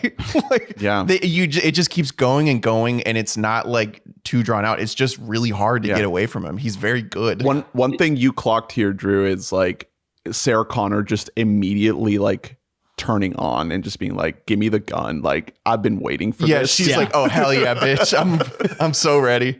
She's been dreaming of this. Yeah, she'd rather be doing like that, like getting chased by Terminators, than like rotting in her asylum, just like stewing. Everybody thinking that she's crazy. Yeah. Yeah. And there's no way in hell she ever for 1 second was being for real when telling that guy that she didn't believe the Terminator existed. No, she's like dead sure. Yeah. And she's just waiting. And it's consuming her slowly. Yeah. So it all makes sense. And then, so from there, do they just go straight to Mexico from there? Yeah. They just go on the run from there. We have, because it's on that scene where they kind of talk a little bit about the whole Skynet monologue and like talking about like what Skynet is. One of my favorite moments of the arrival to Mexico is the way that Arnold picks up a baby. He just grabs it by like the back like a feral cat and just like holds it there. Nobody even reacts to it. He's just like, oh, like what the fuck? What are you tiny? The whole Mexico piece sort of felt a little reshooty to me. It's just kind of confusing at times. I know obviously we're not going to have all our questions. Like we're just supposed to be like, okay, obviously like, they've been all over the place. Like she knows this gang. Like they may have lived there at some point or whatever. But like, there's a lot of that he just picks up the baby and looks at it. And when they open up the ammunitions little bunker, it's Arnold who does it. And we're like, how did he know? And that was there. Assuming that they told him, or he's also like a supercomputer and could just probably see X-ray vision. I know there's dirt on top of that chain. But if that was the case, then it would be great to have someone being like, the fuck? You found this out. I mean, there's probably like passes of editing where they take stuff out. It goes by pretty quick is the thing. Because whenever I was thinking about like I wrote, because I was taking notes for the movie this time around, but otherwise like I didn't really remember Mexico. I remember like we go there, we kind of regroup, we get guns somehow, and then we're looking for the doctor and we're going to like talk about like what it is. Is predetermination a thing? This is basically why this is why I brought up the VO, because this is the only part where the VO feels like it's a function of a reshoot or something, because you could just show the moment that she realizes that she actually would be better suited just splitting and killing this guy Dyson instead of like hanging out with Terminator. She's like, actually this guy is going to be way better at watching my kid than me. Right. I should go kill this fucking guy. I know, there's like I didn't watch it because James Cameron said before, like the theatrical version is the cut that he likes more. On the Blu-ray, there's a special edition one that has like an extra like 16 to 18 minutes of movie. And I wonder if that is specifically like if they do have more around this, because I guess if you're going to add like a point where maybe there could have been a little more, then I could see it being around the sequence. But also like this movie has no fat on it. It's from one scene to the other. So I'm okay with. Have you seen the special edition, Colin? You know, I'm actually unsure. I know there's like the alternate ending that Cameron scrapped because he was like, "Oh, this kind of shit." Yeah, can you talk about the alternate ending? Because it's like a pretty famous like alternate ending that they actually kind of mulled around doing. Yeah. So the ending that's everyone sees, it's T-1000 gets terminated, and then it's just like a shot of the road, and Sarah Connor's just like, maybe we can do this. But there's an alternate ending where it actually goes into the future, and they're on that playground, and like she's with like grown up John, and they're like playing with their kids or something. I'm seeing she's in like silly like old lady makeup. That's not great. The way she looks in the like in the nuke sequence, like housewife, that hair is so busted. Yeah. It's so brutal. It's like it's somebody from the 80s or 90s like version of what we'll be doing in the future. I'm seeing that in the extended special edition, there's T-1000 searching John's room, which doesn't sound important at all. That sounds like a DVD menu screen thing, where you click on different items and like he scans it and he's like, stinky socks. Dude, the Terminator like DVD and Blu-ray menus are insane. Like they have like a ton of that. Whenever I tried to connect animation. What's funny is it definitely is offline now, but on the Blu-ray that I have no idea how old this Blu-ray is, but it would try to connect to Skynet, which is definitely just Wi-Fi on there, but it was like, cannot connect to Skynet. Would you like to continue? I was like, yeah, I guess I will. I just want to watch the movie. Yeah. So the next big thing is the Dyson confrontation. Yeah, which is it's nutso. I like that John, like when she splits, John is like immediately like, oh, this fucking bitch. Yeah. I know she's going to kill Dyson. Yeah. And so what were you gonna say? I was just gonna say I love the guy who plays Miles Dyson. I thought he was incredible. I love really good. I love how he dies. We'll get to that, but like his death shot is really interesting. It's a great death. It's an example of like, it's not funny, but like, because the way it plays out is he gets sniped. He gets sniped at by Sarah. Then she comes in. He's shot. She's just screaming at them. Then from Dyson's perspective and the family's perspective, she's yelling at them about like the future and like how he's going to kill everyone. Then this like scrappy little kid and the buffest guy of all time come in and they're yelling too, and they're like, what's going on? And then like Sarah's like, show him. And then the buff guy starts cutting himself. And John's like, hey buddy, you want to go check out your room? You want to go look at your things? Up to the moment where he's just like cutting himself, that's the best like freeze frame like. Now what? Like, from you're their probably wondering. Yeah, from their perspective, they're like, "Is this like the Manson murders?" So that whole stretch, I love the audible like screaming that they do. It's not like screaming in like shrill terror. It's just like a lot of the family. Yeah, his wife and kid. Yeah, just like all the Well, it's interesting because they give you just enough to know that like, okay, this is a nice house. This is a well-off family. Yeah, dude's rich. This guy's not just like a worker bee at this company. He is like one of the main dudes. Head of special projects. Yeah, and there's like a tiny little scene at the beginning. We get that cut to him early on. Yeah. We're like, I don't know who the fuck this guy is, but I see Terminator hand and... Right. I love the key turn in the beginning. Yeah, where you're like, well, this guy's clearly doing something important. And left on 3, 2, 1. Yeah, and that cough is great. And I'm glad that it's like literally just that one scene, and then we're not constantly cutting back to that, because this movie would fall like minimum a full star if we were constantly like cutting away from the best action you've ever seen in your life to like, oh, here's a nerdy guy in the lab saying, sir, are you sure you want to do Skynet right now? He's like, I'm going on my lunch break. That should I hot get to garbage. Yeah, that would suck. But you get that one little moment, and then they're really saving everything for just this one sequence. And yeah, like I was saying earlier, nobody remembers this. When you think about T2, nobody ever thinks about this stretch of the movie. Poor Dyson. This guy. It's because like we don't have time at this point to like fully develop that guy. Yeah. That's not the point. You know what I mean? We develop him enough to see that like he has to get on board with this insane plan. Right. And so obviously it's a great visual thing to to have Arnold just show him like, I'm you know what the fuck I am. Well, it's like you gotta trust It is us funny here. thinking about the conversation that John and him had on the drive over. They're like, all right, so like we gotta like get this message across quick. Like we're gonna do it. Like, oh, I guess I will cut my arm open and show him. That was a little Orlok. That was Orlok. That was not good. It's a brilliant plan though, because like it gets it across perfectly. Yeah. Like you're like, yeah, no, that's not a fucking human. So I guess Yeah, just show him. Just show him. I mean, it's the plot part, but it's also the thematic part. And I think that to me, that's something that I always surprise myself with the fact that I never think about this sequence really at all, and I never look forward to it. But then I'm sitting there watching, and I'm like, this is like some of the best ideas in any really cool. James Cameron movie.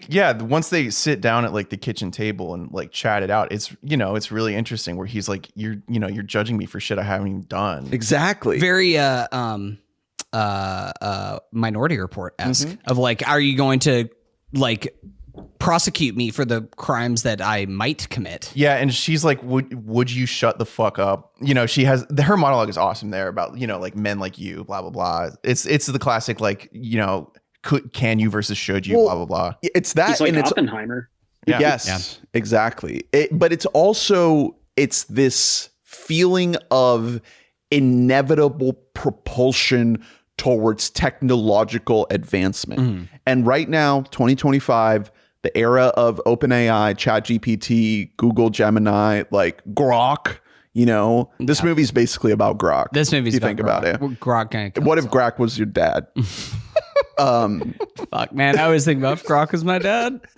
That's kind of what we're looking at here is like we're living through this moment of just this arms race of AI, of, leaps and bounds of technological advancement, and in a little back and forth dialogue sequence in the middle of one of the best action films of all time, you're getting across some of these ideas of like, do we have a choice in the matter? Is this inevitable? And that's kind of it. It is a very smart from like both a character perspective and an intellectual perspective of like, no, just killing Dyson isn't the right thing to do, because the fact that somebody already had this idea and started work on it means that it already is on the path towards inevitability. Yeah, because they had the dead Terminator. You know, like that's really from the future. That's what you have to kill. Like is the if chip. you kill Dyson, then there's just going to be another guy who creates Skynet at that point. So it is very smart, and it is something that kind of had me thinking after this movie of like, does just the fact that you had an idea for something already make it inevitable in itself in the age of IP and intellectual or AI, I should say, not IP. Like at this point, is any kind of idea at this point Any kind of IP. just beyond the realm of anything? Yeah. Colin, thoughts on this whole sequence? Anything that we haven't mentioned that you wanted to point out before we move on to the big chase? Earlier when I was saying I really loved how James Cameron got across these revelations, I was like specifically like thinking of the Miles Dyson scene and just, Arnold taking off the skin and showing him he's a robot. Like, he's not doubting anything. It's just such efficient and creative and imaginative storytelling. Mm-hmm. Why use word? When pictured, do trick. Yeah, it's a movie. And then we get this fucking chase sequence, which like it's hard to rank the action sequences in this movie, But I think just from a production standpoint, just what they achieve here as we get to the end. So basically everything before like the lava factory. Oh yeah, the breaking into Cyberdyne. Yeah. Like all of that stuff. The gas. Yeah, like this to me is just like, oh, we're flexing our budget right now. Yeah, it starts feeling really big, and Yeah. you get like the cute little moment of the ATM hack paying off, him being like a piece of cake. This kid's just Bart. Yeah. The fucking helicopter. Like, how many times do you see that shit? Especially, we covered Mission Impossible, which comes out after this movie. And it looks like, the helicopter in particular looks like shit in that movie. Like, how did they do this, man? It's so They just fucking drove cool. a helicopter into a car. Like, that's the only thing I can think of. Like, what if we just banged our trucks together? Like, It just rocks. Yeah, it's really impressive because you're coming off of what's like a sort of a messy situation in that building. You know what I mean? It's like a shootout. It's a ton of just NPCs against each other, basically. And all of that looks amazing. Yeah. You're that all looks feeling cool. the escalation. You have Arnold shooting cops, but only shooting them like in the knees and legs. So he's just like, they'll be fine. He'll They live. live. My favorite moment is whenever he goes out with like the gas gun. He goes because he sees like a cop that has a gas mask on, so he shoots them like in the stomach with gas. So the gas is pouring out. He just says, "Here, hold this," and then hands them a thing and grabs the mask on them so they pass out.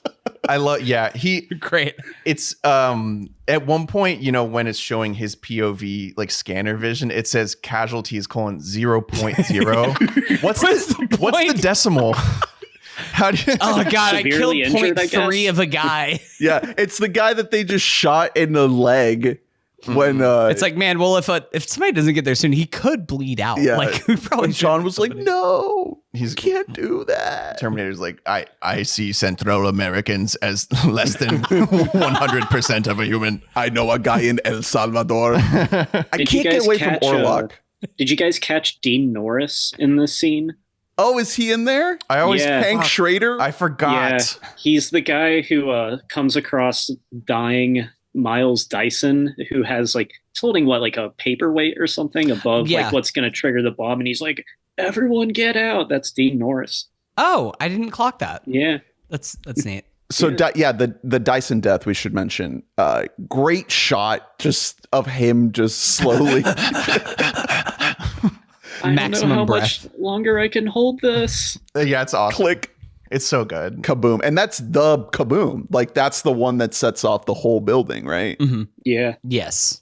So Dean Norris is in 2 Arnold movies, huh? Because he's in Total Recall. yeah, he is as one of the Mars mutated. Yeah, good for him. Man. But yeah, Working. so once we, because it's getting crazy in that building, and it's very dark and like muddy, and it's just a mess. Like everything's gone wrong, and then we get back out to like the chase scenes that make this movie so great. Is like it's simplified and it's so high stakes. Yeah. And it's very Mission Impossible in the way that it just keeps going and going and going. And they end up at like the fucking lava factory. Yeah. No, don't you love how LA has the molten metal factory downtown? Yeah, it's like right off 95. Yeah. If you just fly your car off 95, you'll be If right you just there. keep going down Mulholland a little ways, turn left on Hollywood, and you'll just find the metal factory Yeah, where it's- there's just sparks and lava. Like, Yeah, that's dude, just- you got to check out the smelting plant on Rodeo. It just like fades into like the highway too. Like Yeah, just because Right? the road Yeah. just like becomes It's a dead end. an active smelting, and you get an unreal effect of the liquid nitrogen killing our guy, which would be an awesome send off in any other movie. Yeah. But then they were like, no, we aren't done yet. yeah, We but still then got- the hot, the heat of the metal just slowly reforms them. It all still looks so good. Him breaking amazing. apart in particular looks perfect. This entire sequence looks better than almost any movie ever. It's unreal how good this looks. Just the whole design of it. Again, Cameron's like a master of geography and letting you know exactly where you're at as you're moving deeper. yeah, in the it's just different it's levels. The- linear. You're just Yeah. kind of going this way, and there's a verticality to it, but also the idea of this being a dark place that's only illuminated by the lava, by the molten steel, I think. I don't fucking know. I'm assuming that this is how, like, no metal factory actually works this way when they're like, yeah, all metal, we got to turn it into goo first before we can actually make metal out of it. That's how you smelt. They're making alloys in there. Speaking That's of a working man right there. speaking 24/7 late night. We're still doing it. Yeah, You can't it's turn like, it off. at this point, like 2-3 in the morning, and they're like, hey, I'm the third shift at the metal factory. Speaking of goo, I like that even at the very end of the movie, we see a new goo effect, which is Arnold punches him and the T-1000 forms goo around his hand and then morphs into like grabbing his wrist to like break his arm. Like, that is such a sick thing that then they wait until the very end. They're like, oh yeah, by the way, like, don't engage in hand-to-hand combat with this thing because he will just become goo around you. There's another great one where Robert Patrick is like slammed into a wall, like head first facing the wall, and then he like just like reforms himself so he's facing the other way. That's so cool. Again, how did they do that?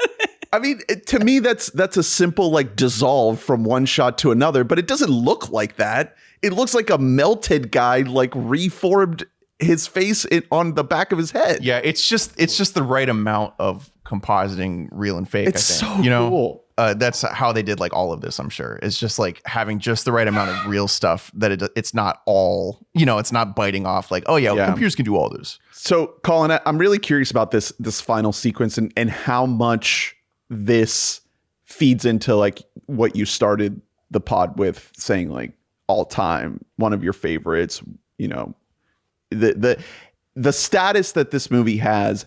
How much does this final sequence inform that?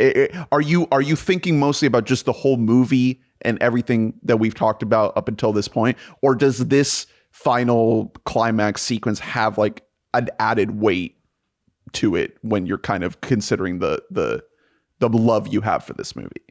I guess I'm thinking of all the like details they chalk into this like industrial foundry thing, like what Drew was just saying about how he's like shifting and all of that. But we also get like the Arnold like fake out death. Like that's another little like sub scene within a large set piece. And again, it's really drawn out. Like he gets the shit beat out of him for like 2 minutes straight.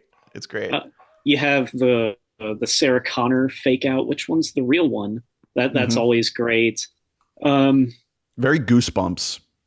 That's a Goosebumps thing where you're just like, I don't know which one's the real one, mommy. I like that John does know. Yeah, like get down. He quickly is like, but I see what's going on. Yeah. So it's a little similar to the ending of Aliens, and it makes me think if Aliens and Terminator 2, if they had a big influence on video games, because it's very like Resident Evil, like final boss.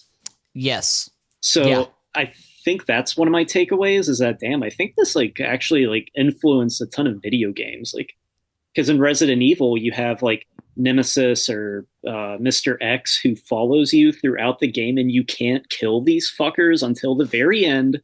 And in Resident Evil 2, the remake, it like goes down and like a lava or like fire or something. I'm like, damn, this is just like Terminator 2. You're right. No, like there is actually a lot of influence that I don't think I would have like directly pointed one to, but it is that same energy of this unkilling thing. Honestly, the first Resident Evil feels like so much like Halloween to me, of like, this is fucking Michael Myers. There's no killing this thing. You just have to continually outrun this and hope for an escape to appear. There would be so many good like driving levels in this video game. Oh my god. You know what I mean? Like even just in the beginning where you're having, like you see like a little ping on your map of where John's at. And it's just you trying to track him down as Terminator. Would you play Robert as Patrick and you the would shooting? Play Arnold in this game probably? Is that that's the move? Okay. Yeah. It'd be more fun to play as the T-1000 because then you honestly, get those blades. I know. I just want to like punch something with blade like that. Just give me that. The ending when Arnold powers back up and it just says alternate power always makes me laugh. I'm like, oh, cool. He has had alternate power. Yeah, You man. forgot about my alternate power source. Harnessing love. It literally is the same energy as that. I'm like, okay, LOL. It's like one of John's tears falls onto him, and he it's like SpongeBob, the SpongeBob movie. One of his tears fall, and there's like a little electric like. So, do we think that on set, Edward Furlong, he was having a bad day and he was like kind of crying or something, and Arnold saw him and it was just like, I don't know why you cry. And James was just like, wait, what did you just say? Yeah. What did you just say? Oh my God, we gotta put this into the script. This is genius. Why is hydrogen combined with oxygen coming out of your eye holes? I like that's another good thing about this Terminator is you could try to get way more like bad humor out of making him say things complicated, and he doesn't say things complicated. He says, "What's wrong with your eyes?" Like that. Exactly what you said is what so many movies would do. They'd be like, "I am noticing H2O." Yeah. Honestly, that is a problem that I would say to bring this a little bit in the James Cameron universe with later versions of David in the Alien movies is that we overcomplicate things. We're like, oh, you're a cyborg, which means you only think in like ones and zeros and fucking atoms and everything. And this is like, they have the luxury of like Arnold basically being a dumber version of this Terminator being that they don't have to overcomplicate it by doing a bunch of mumbo jumbo bullshit. And the other big trap that Cameron doesn't fall down is having Arnold cry at the end, or having him say like, because the most that he gives is the perfect amount to John at the end. He's like, now I see why you cry, but I never will. Like, now I know why you cry. Yeah, but I can't ever do that. Like, that's absolutely perfect, because it's not like he's not like weeping as he's lowered into the lava, because it's already a really like. He does the thumbs up. Yeah, it could be. Almost like that moment could be so cornball. It's already a tiny bit, but it could be so much worse. He's almost at his most robotic in that moment. Like, it was funny whenever I was watching this movie, guy was just like kind of came at the very end and was like, why is he talking that way? And he almost sounds different in this scene than he does in the rest, where he's like, I know what you must do. You must kill me. Well, like, he's got the shit beaten out of him. He's maybe a little broken. Well, he's operating on alternate power, which we don't know what alternate power, like how much does emotionality really play into that? That cell might be dead. No, but it's just a thing where he's just like, it's time. Like, there's only one thing, and there isn't like a big to do of like, no, wait, before you go, pick me up one last time, won't you? Like anything crazy. Papa, I'll miss you, Dad. I mean, Terminator. Well, how do you feel about the T-1000's, death? He blows up first, which is just an amazing practical effect. It looks shattering, wide open. It looks so good. It's so like unsettling to see him like hinged open. Oh, that one, like that. Yeah, it's like existential. It's like, what the fuck? Yeah, this is what I meant. Where I specifically wrote down King Crimson and The Wall as like influence of like, oh no, this is just straight up like 70s psychedelia is the way that he is exploding here. And then he kind of just like jumps into the lava. Like, it doesn't really show like his feet leveled. Like, he just kind of falls. Arnold fucking it. noob tubes his ass into the lava is what happens. He just like fucking shoots him in, and that's all you had to do is just push him into lava the whole time. Goo becomes other goo. Yeah, only goo could take it out. I think it's a pretty satisfying, like, logical way to be like, oh yeah, this thing isn't immune to lava.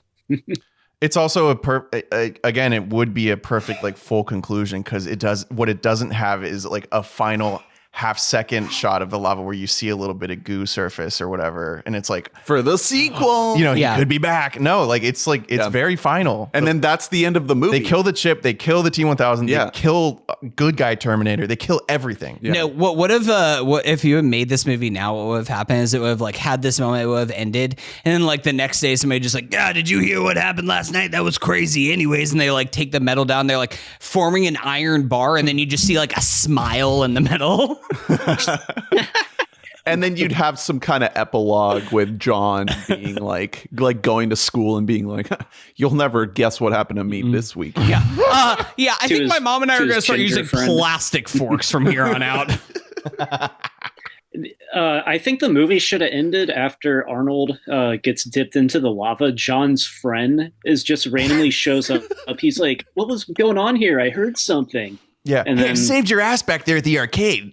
Whoa, what the hell? What? My dad works at the metal factory. He heard something was up last night. Hey, John, I've been looking for you. I have this stab wound through my chest, and it's hurting real bad. I do have a hot take. I don't really get emotional by the Terminator getting dipped into the lava. No, like I said, but I it don't feels- like get choked up or anything. I Like was it's not thinking the ET same thing. I going think home. it's also kind of. It's not ET. He's a robot. I don't know, man. Like, I guess I people think just do, like but- kind of the angle of the shot or something. Like it's just a little bit silly. Like not silly, Yeah. but He's it's like slowly like being transferred into lava. I don't know. Are we supposed to get like? I guess we are supposed to get like sad in that moment because it's like, oh, the one father figure he had. But I don't know. I also did not feel emotional in that moment, and I don't really think that's a detractor from the movie. I feel like the movie reaches an emotional conclusion and a satisfying emotional See- payoff, even though I don't get like emotional about it. I think the emotional core of the movie is like the reunion of John and his mom, and like that happens of like we now both like we know we believe each other now. Like we went through this together. We are now reunited together. I now know why you cry. I think that is definitely like a nice like well, that's button good. and it's on not the it's not emotional given through to line. it's not giving the ball game away. It's Right. not given like the like I wish I could stay. Yeah. I do love you. But you know? to your point, Colin, I mean, I feel like James Cameron doesn't really like to get super ooey gooey with any of his movies. I mean, the only moment any of his movies? Listen, the only Titanic. I mean, Titanic is romance like That's- distilled in its finest. yeah, no, Titanic. What about true romance? Titanic? It's right there in the title. He did not make True Romance. Titanic is Lies. probably the one enough. that does like really pull at the heartstrings the most. Yeah, I'll give you Titanic. Oh, Titanic! I cry when I watch Titanic. I don't give a shit. Like that is a perfectly encapsulated romance, like not rom com or anything like that. What gets you though? Is it Celine Dion? Because for me, like what It's makes not me the cry ending. is The Celine ending Dion. doesn't make me cry. It's that whole the Celine Dion. But that's more Celine Dion, less James Cameron. He wanted. I think that's he mostly wants that Leo. movie to hit you in the feels. Yeah, no, absolutely. Very much. Like that's his goal with that movie. Well, with they- this movie, not so much. Like when he's making a hardcore action movie, he's making an action movie. Like, and that's definitely what this is. I think there wasn't really a great option for getting big feelings at the end because the character that we're spending time in their head via VO is Sarah, who has been conditioning herself not to feel very much and be more of a machine. When like if we had been more in the mind of John and following John and where he's at, then I could see that working. But then that's weird for an R-rated action movie For us to be in the mind of a rooted in a child. 14-year-old. Yeah. So I don't think there was an option there. I also think it's a thing. If we're gonna link this to Titanic again, like Cameron kind of knows how to get the most out of his cast in his best movies, at least I will say. And in Titanic, he had Leo and Kate Winslet, so he could kind of And Celine Dion. he'll set up and Celine Dion. He could like set up the moment, but then it's young Leo and Kate Winslet that are just like making you feel for these characters. If anything, maybe Jake Sully. We try and get more emotionality. Then I think Colin. we might be squeezing a little more. I than know. what juice I know is you're. left in it. I know you're with me on this. The fall of Home Tree in the first Avatar. We cried. Listen, I cried. I think colonization is bad. Hot take. No. Okay. What about?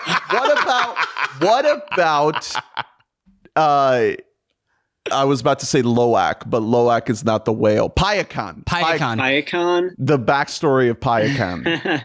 Yo, those hooks, they looked painful, and we shouldn't be doing that to whales. These are all We effective. should No. not be doing that. I think that there's a difference because I would say that all these moments that you're pointing to are effective.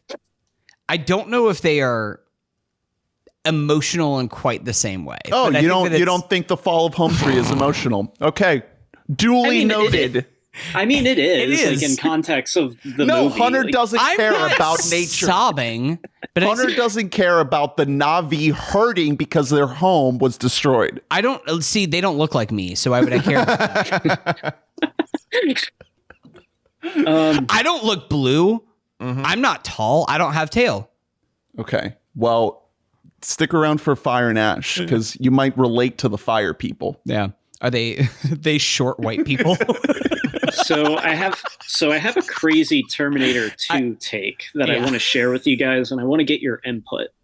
So let's say I was born the same year as Robert Patrick. Oh, wow. So When you're 58. Yes. So let's say I was born the same year as Robert Patrick, hypothetically. Because when I watched the movie, I'm like, dang, I think I could have done the T-1000 role. I think I could have done it. Put me in the gym. That's not where I thought you were going. I think I could have nailed that role if I was alive back then.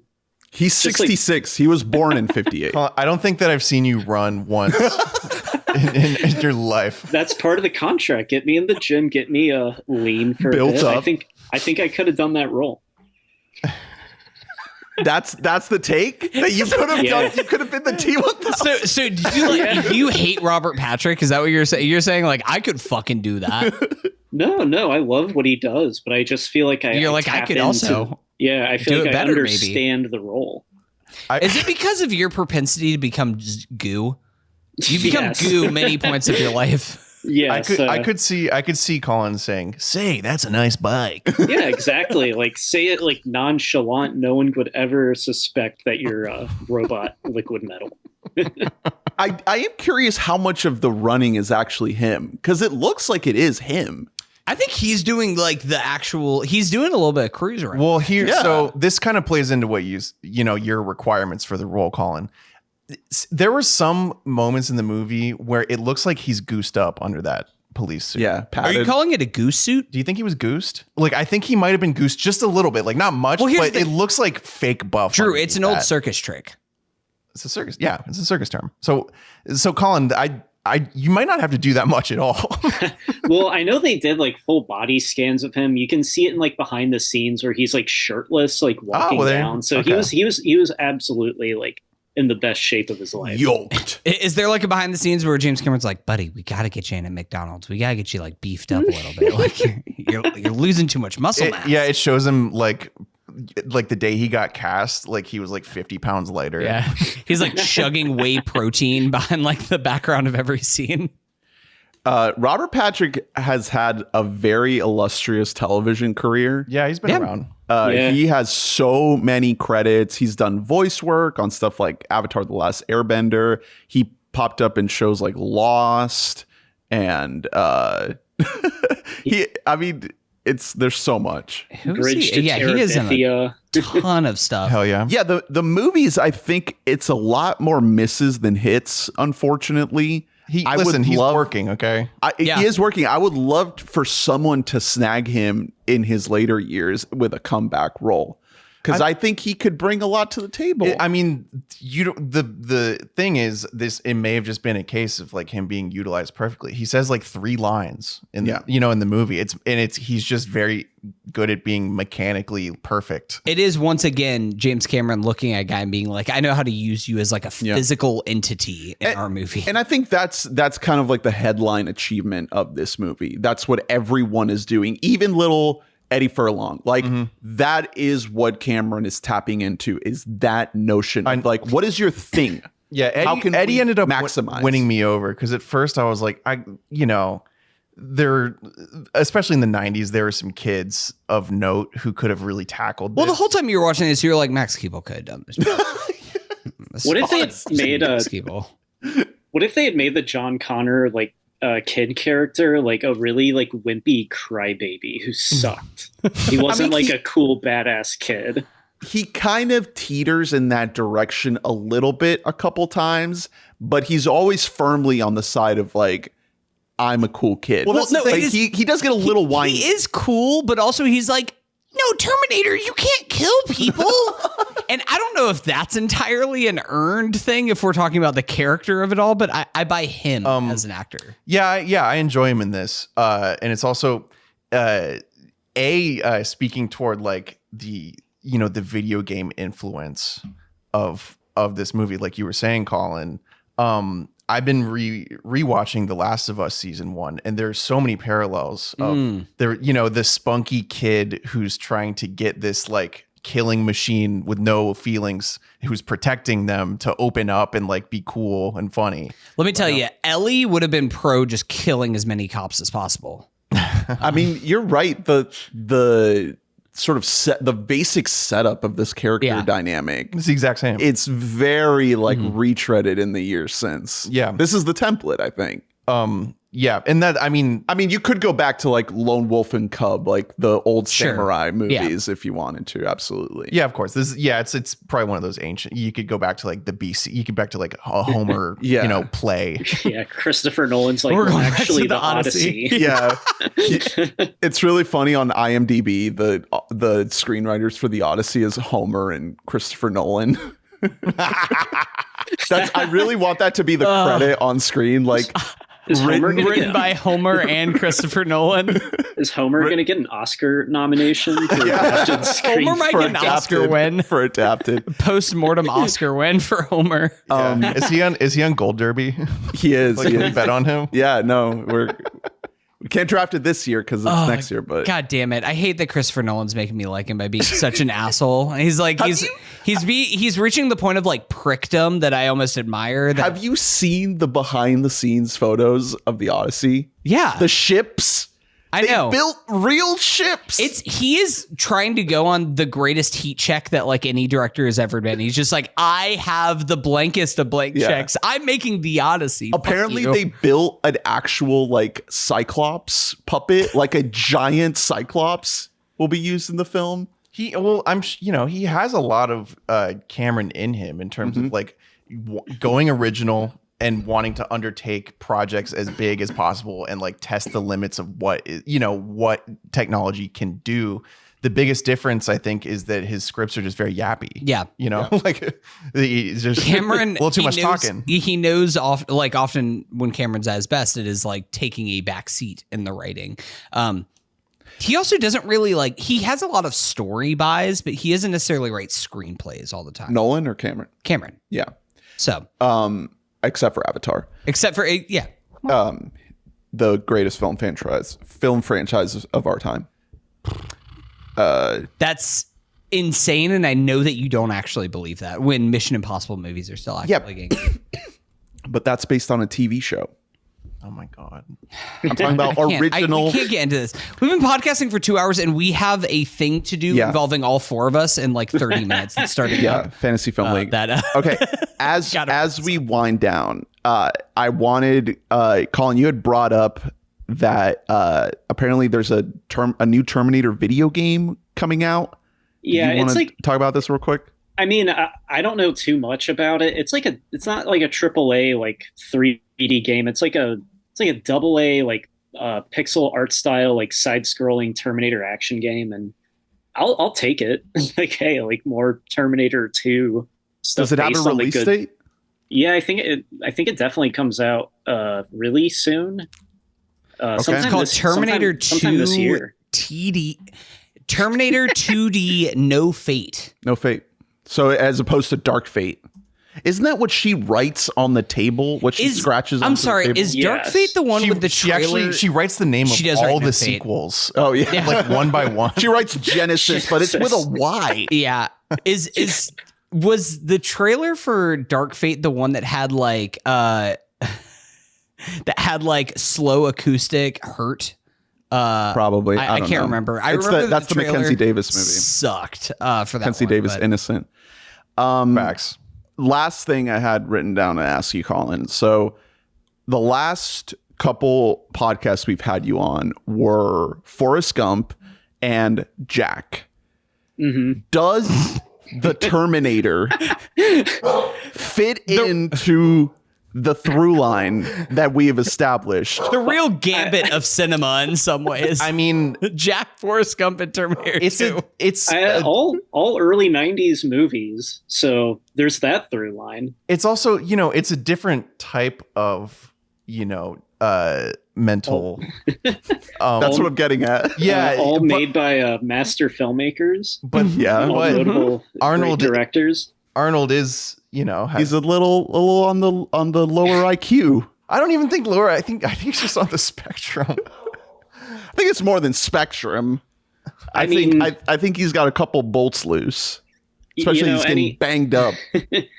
Anyone who knows me, they know I love my characters, my Jacks, my Forrest. But Terminator 2, I gotta say it's the better of the three movies. That's so brave. That's a really bold take to say.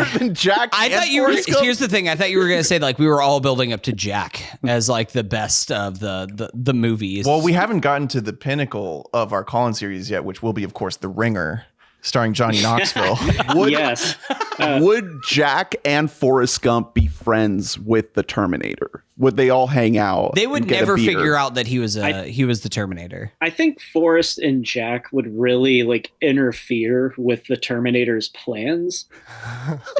So he would have to like neutralize them in some way.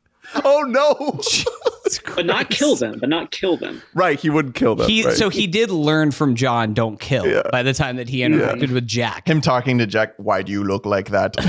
Or no, Forrest would like intervene in some way and like do something like really like whimsical and like intervene and like be the direct reason why like the T-1000 gets destroyed. I'm sorry, I'm now thinking of like the Terminator mixed in with Forrest Gump, and it's just like he sees T-1000 like in Dallas, Texas, and he's like, get down, and he tells him, and he just shoots JFK on accident. The Terminator in Forrest Gump is basically just Rain Man. Hey, that's the combination.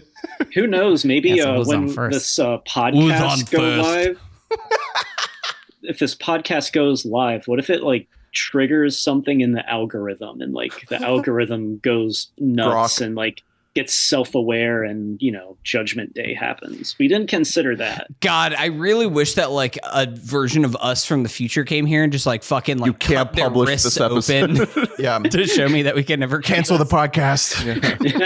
Like crush our computer.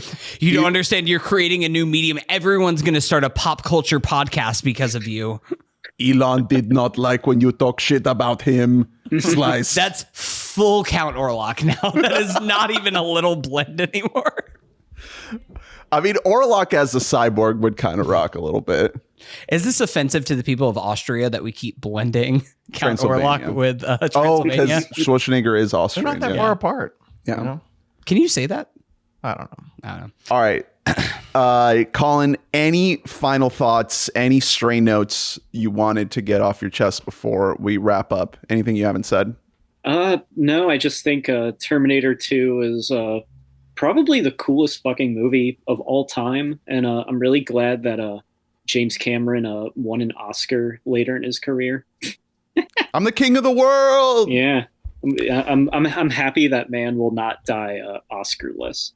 Hell yeah. Maybe, we can only hope that some of our other great filmmakers of our time will be recognized. He won't die Oscar-less, but he will die in a submarine. Ooh. It will implode. 20,000 to his leagues under. chagrin. No, he'll make sure. He's all about making sure the tech is right. He will not rush it. He will spend over 10 years working on something before he pulls the trigger. This we know. Avatar. Well, thank you, Collin. I'm glad we finally got to do this. It's been a pleasure. Thank you for coming on the show. Please let the people know if you have any final thoughts, life recommendations, advice. My final advice, it's what me and one of my associates say to each other. It's one of his catchphrases. He'll just walk up to me and he'll just be like, Collin, you just got to figure it out. So just figure it out. Like I came back from lunch and there was a note and it just said, figure it out on it. Damn. So that's what I'm going to end on. Just figure it out. That's great advice. Great advice in this world that we're living in now. I'm going to need you to figure it out. I try to live by that every day. Great 90s Nickelodeon game show as well. Oh, yeah. Wow. All right. Well, thank you all for listening. Please rate and review and subscribe and like and comment and let us know your thoughts on T2: Judgment Day, a James Cameron film. Is it the best action movie of all time? Is it the best sequel of all time? Is it the best movie about artificial intelligence? Let us know. Comment below. Check out WeBoughtAMic.net to get every episode in your inbox. Join the Discord. Patreon.com/WeBoughtAMic. Thank you, all you donors, beautiful donors, for supporting the show. Next week, we are talking Severance Season 2, the finale, plus some catch-up. Maybe a Working Man. What will we have seen by then? Minecraft? No, Minecraft comes out. The screener is going to be after we record, probably. Okay. So well, I won't see Minecraft. there's some other stuff we can talk about. Cool. Yeah. I'll predict what my thoughts will be about Minecraft during the podcast.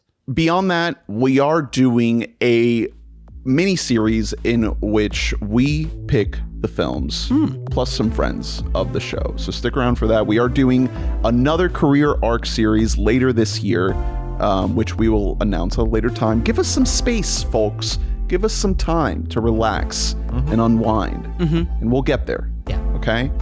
So thank you all. Thanks again, Collin. We appreciate you. Hasta la vista, baby.